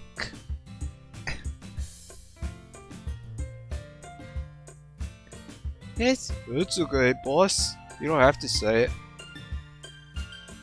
Whatever, let's go already. I walk home with Sayori once more. Even though it's only been a few days, a lot of things have already changed. But today, Sayori is being a little quieter than usual on the way home. Hey Sayori. Sorry, I was spacing out. Oh, no wonder. I was thinking about something about from earlier. I like how we get to... sorry if I almost with her words. Let's just say that one day, Yuri asked to walk home with you. Huh?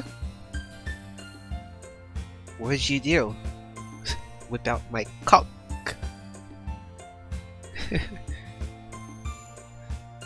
What kind of question is that? You're kind of putting me on the spot here.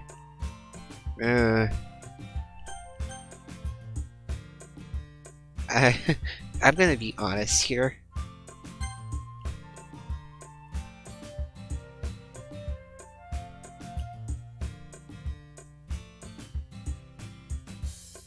I'm gonna do what I would do. Why does the thought of that make my heart pound? I mean, in harness for her to socialize, I would feel awful turning her down so. Isn't she so Is she so beautiful and smart? that has nothing to do with what I just said. You made it. Jeez, there's nothing even point to speculating something that's never gonna happen. Well, maybe.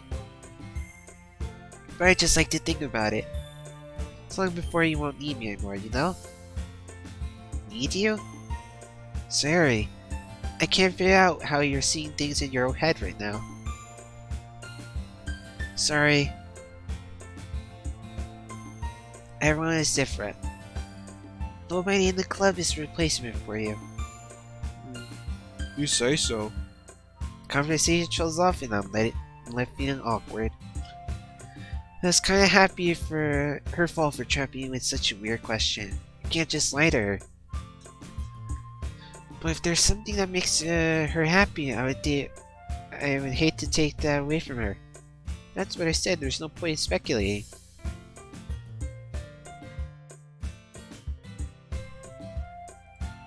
Then again, the festival's only a few days away. Who knows what happened in that time? Fine. Now, break from reading all of that text.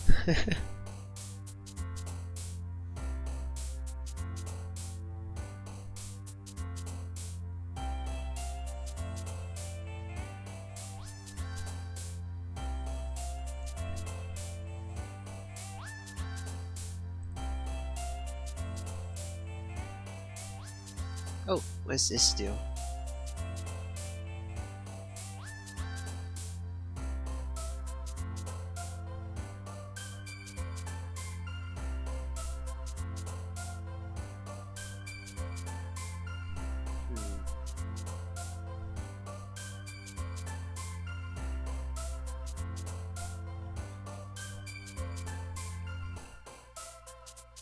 Fireworks, forgive, adventure?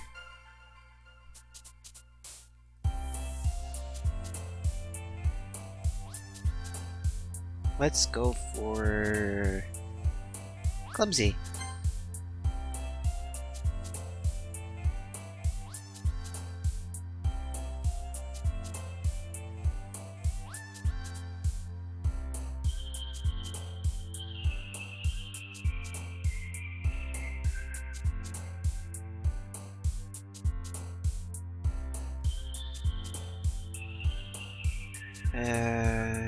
Headphones?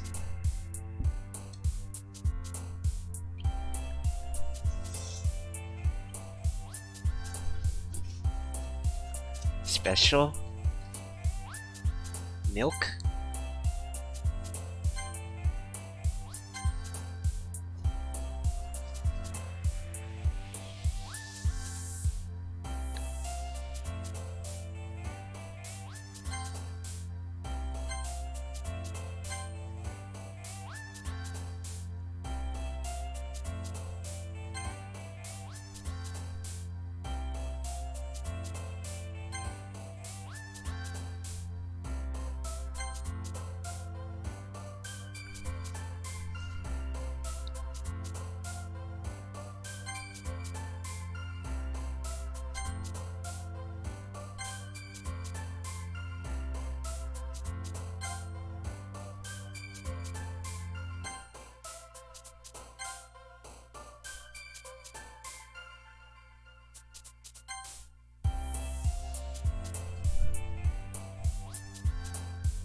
Here we go.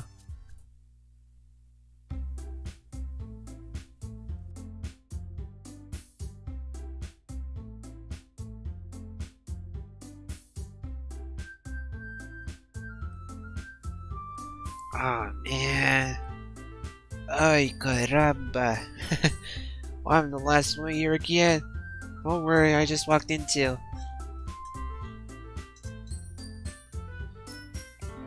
Were you practicing piano again? Yeah. She must have a lot of determination. Starting this club and now picking up piano? Well, maybe not determination, but I guess passion. Remember, the club wouldn't be here if it wasn't for all of you? Yeah, I'm super happy that you'll all be willing to help out for the festival too. I can't wait for the festival. It's gonna be great. Oi, Or weren't you complaining about it just yesterday now, Shuke? Well, yeah. I'm not talking about our part of the festival. But it's a whole day of school where we get to play and eat all kinds of delicious food. nice.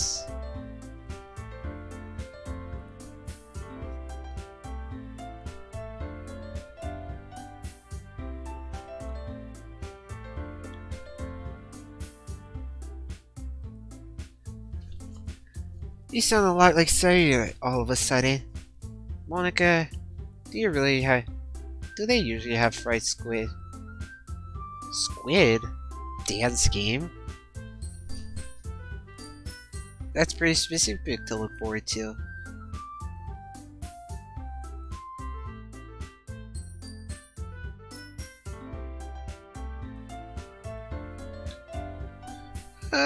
Come here. Are you saying you don't like squid? You all people. I don't like it. I don't like it. Besides, what do you mean by all of you people? Because It's right in your name. Monica? Hey, that's not how you say my name at all. Those are just make so sense to its translation. Eh? Ah, never mind.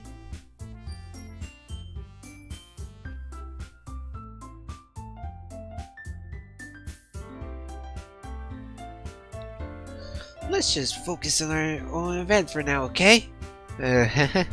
Fine. your reactions aren't as fun as Yuri on Sayuri anyway. Excuse me.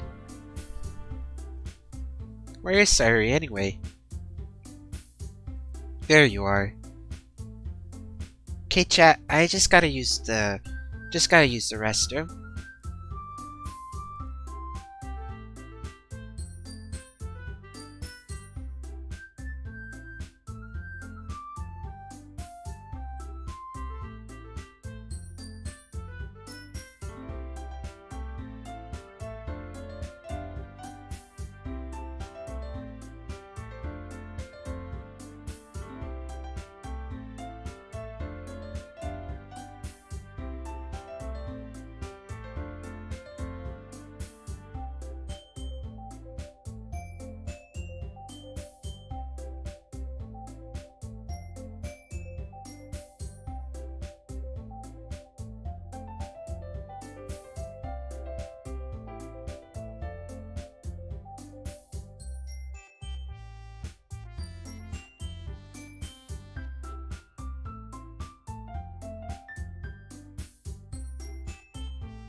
Okay.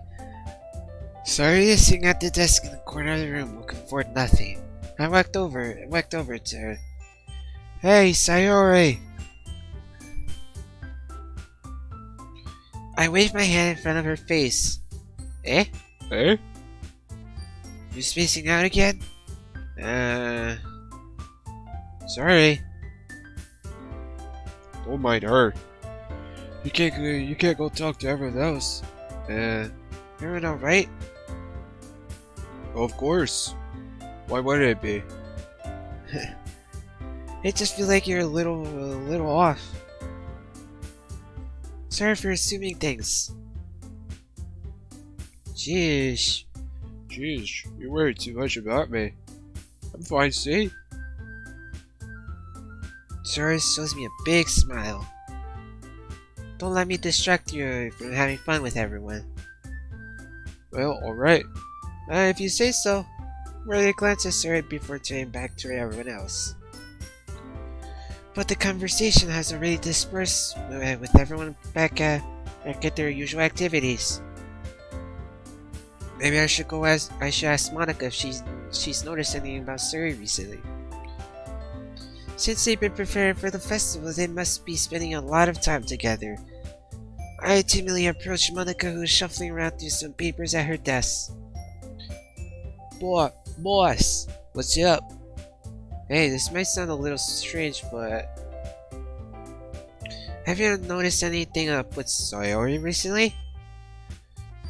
Anything up with her? Man, what way do you mean? Maybe I'm reading into it as a little too much, but she seems a little bit downcast today. Boy, you think so? Can't say I've noticed anything about her. Megan peers across the room at Surya, who is idly dragging a rubber eraser up and down her desk. Maybe there's something on her mind, but I'm surprised I'm not the one asking you, boss. Sure, I know her a lot better than I do. Yeah, but she's never really like this. She's possessed by the Cthulhu Lord. She already talked to me about things that bothered her, but this time when I asked her, she was really dismissive. Sorry, it's not your problem. I just wanted to ask if you know anything, so drop by. No. It's important for me to know. I mean, I'm also friends with her. I also care about the well-being of my club members, you know? Maybe I'll try asking to herself. Are you sure about that? Yeah, she might be left alone. Are you sure? Maybe she just has a hard time bringing up with a person of interest. Person of interest? What do you mean by that? I'm saying that maybe the thing on her mind is you. Me? Smiley face? Me? How on earth would he come to that conclusion? Well, maybe she wouldn't say too much, but more than anything else, you know.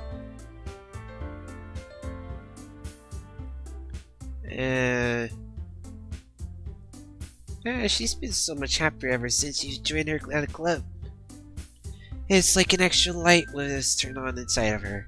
What? No way. Sayori is always like that. She's always been full of sunshine. It's not any different now. It's always has been. You're so funny, boss. Have you ever thought about maybe you always seem her so cheerful? Because that's just how she is when she's around you. I'm in. Paul Champ. I said too much. I'm sorry, what I know anyway.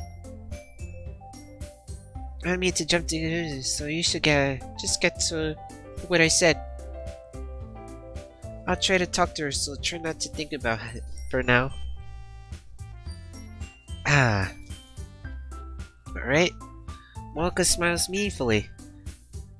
I know she seems to forget about it, but I already know what I won't be able to get her words out my head. Monica stands up from her desk and walks across the room where Sayuri is sitting.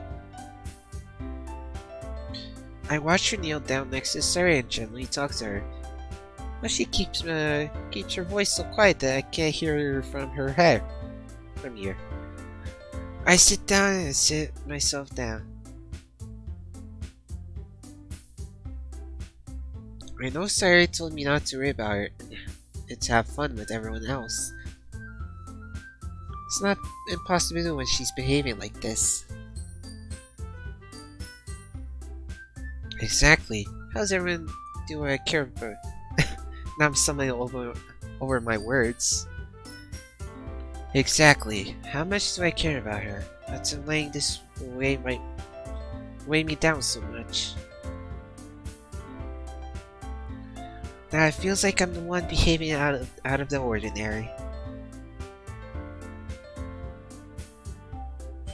But there's nothing I can do besides wait for Monica. Imagine if I was able to do a sound like Morgan Freeman. Okay, everyone. After some time passes, Monica goes out to the club room. Why don't we share our poems now? Now we're back to reading poems again.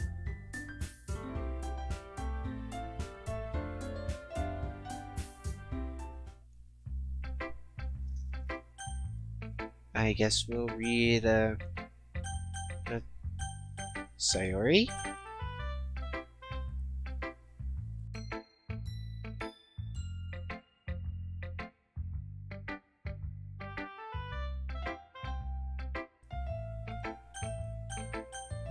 We'll start with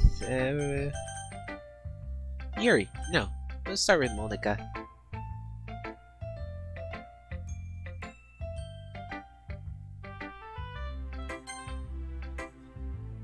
Since we started with Yuri and Natsuki last time.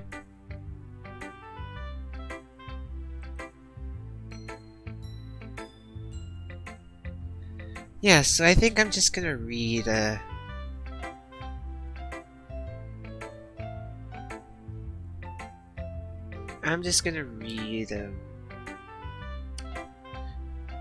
Monica's and finish it there.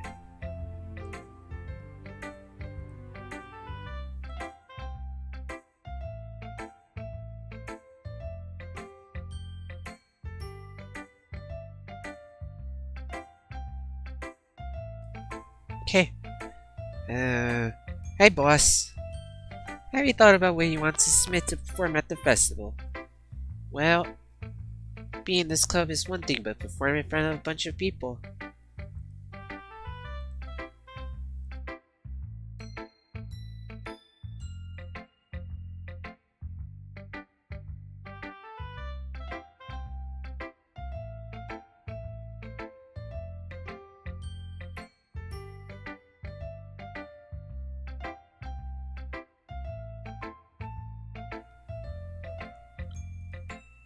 Okay, no pressure. Whatever you do, I'm sure it'll turn out great. It would also make me happy to see. And I'll take a look at today's poem. Sure. Great job. I was gonna my head while reading it. It's really metaphorical. I'm not sure why I expect you to do something so deep. She's gonna say this is for Yuri.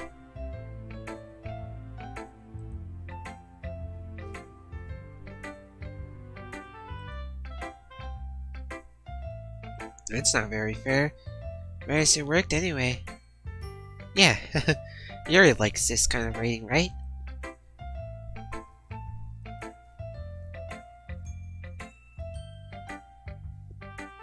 Yuri likes using simple and direct so it describes happiness and sadness.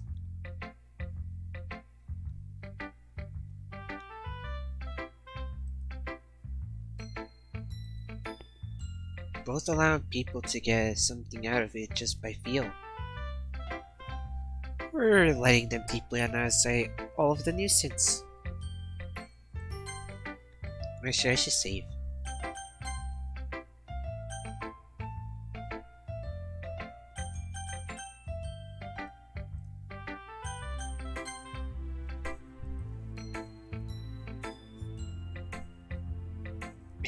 I don't think I can.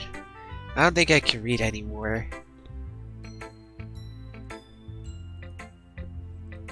I'm sure I'm nowhere near their level yet. Don't worry so much about that. You don't know, you do your own thing. Just keep exploring and learn by trying new things. Anyway, I'll share my poem with you now, alright? Alright. That was a pretty short poem. The lady who knows everything. The old lady tells of a lady who wanders Earth. The lady who knows everything. A beautiful lady who has found every answer. All meaning, all purpose, all that was ever sought, and here I am, a feather. Last adrift, this victim of currents of the wind, day after day, I search, with little hope, knowing legends don't exist. When all else has failed me, when all others have turned away, the legend is all that remains, the last dim star glimmering in the dim-lit sky. Until one day the wind ceases to blow, I fall, and I fall, and fall, and fall even more, gentle as a feather.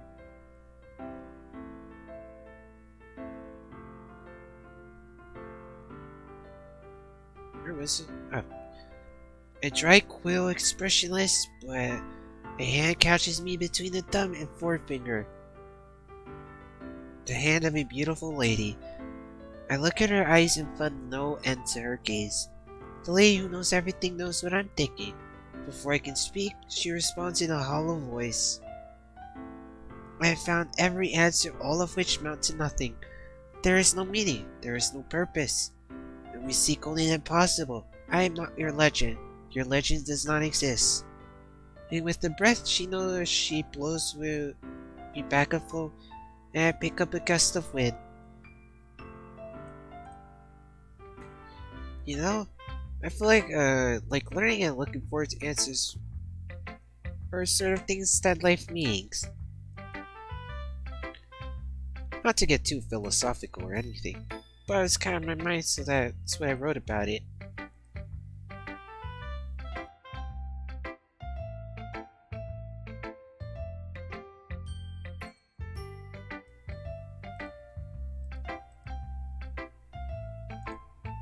I see. I haven't really put much thought into it. In a way, it's almost paradoxical. Because if we all had the answers, wouldn't the world start to lose its meaning? Whoa, that's a 5-head. No, there's one thing I noticed. It seems like everyone in the club prefers writing about things that are more sad than happy. Are you surprised? I mean, if everything was okay, we wouldn't have anything to write about, would we? Humans are two-dimensional creatures. I think you know that better than anyone. You mean one-dimensional? Yeah, that. Anyway, here's Monika's writing tip of the day. Are you ever too shy to share your writings because you're afraid it's not that good? It can be really disheartening to get a lukewarm response to something you put so much into. But if you find other people enjoy writing, then sharing becomes a lot easier. Because instead of just letting you that your writing is good or okay or bad, they want to focus more on everything that went into it and the things you can work on. It's more encouraging that way, make you want to continue improvement. It's almost like having your own literature club, don't you think? That's my advice for today. Thanks for listening. Okay, I think this is a good place to finish it for today. Before I continue on and lose my voice.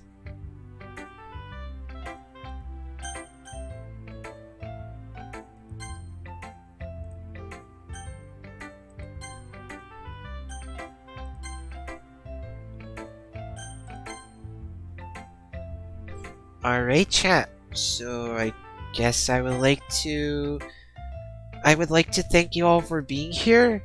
I would like to wish you all a good day, evening, or night. And see y'all next time. Bye bye, everybody.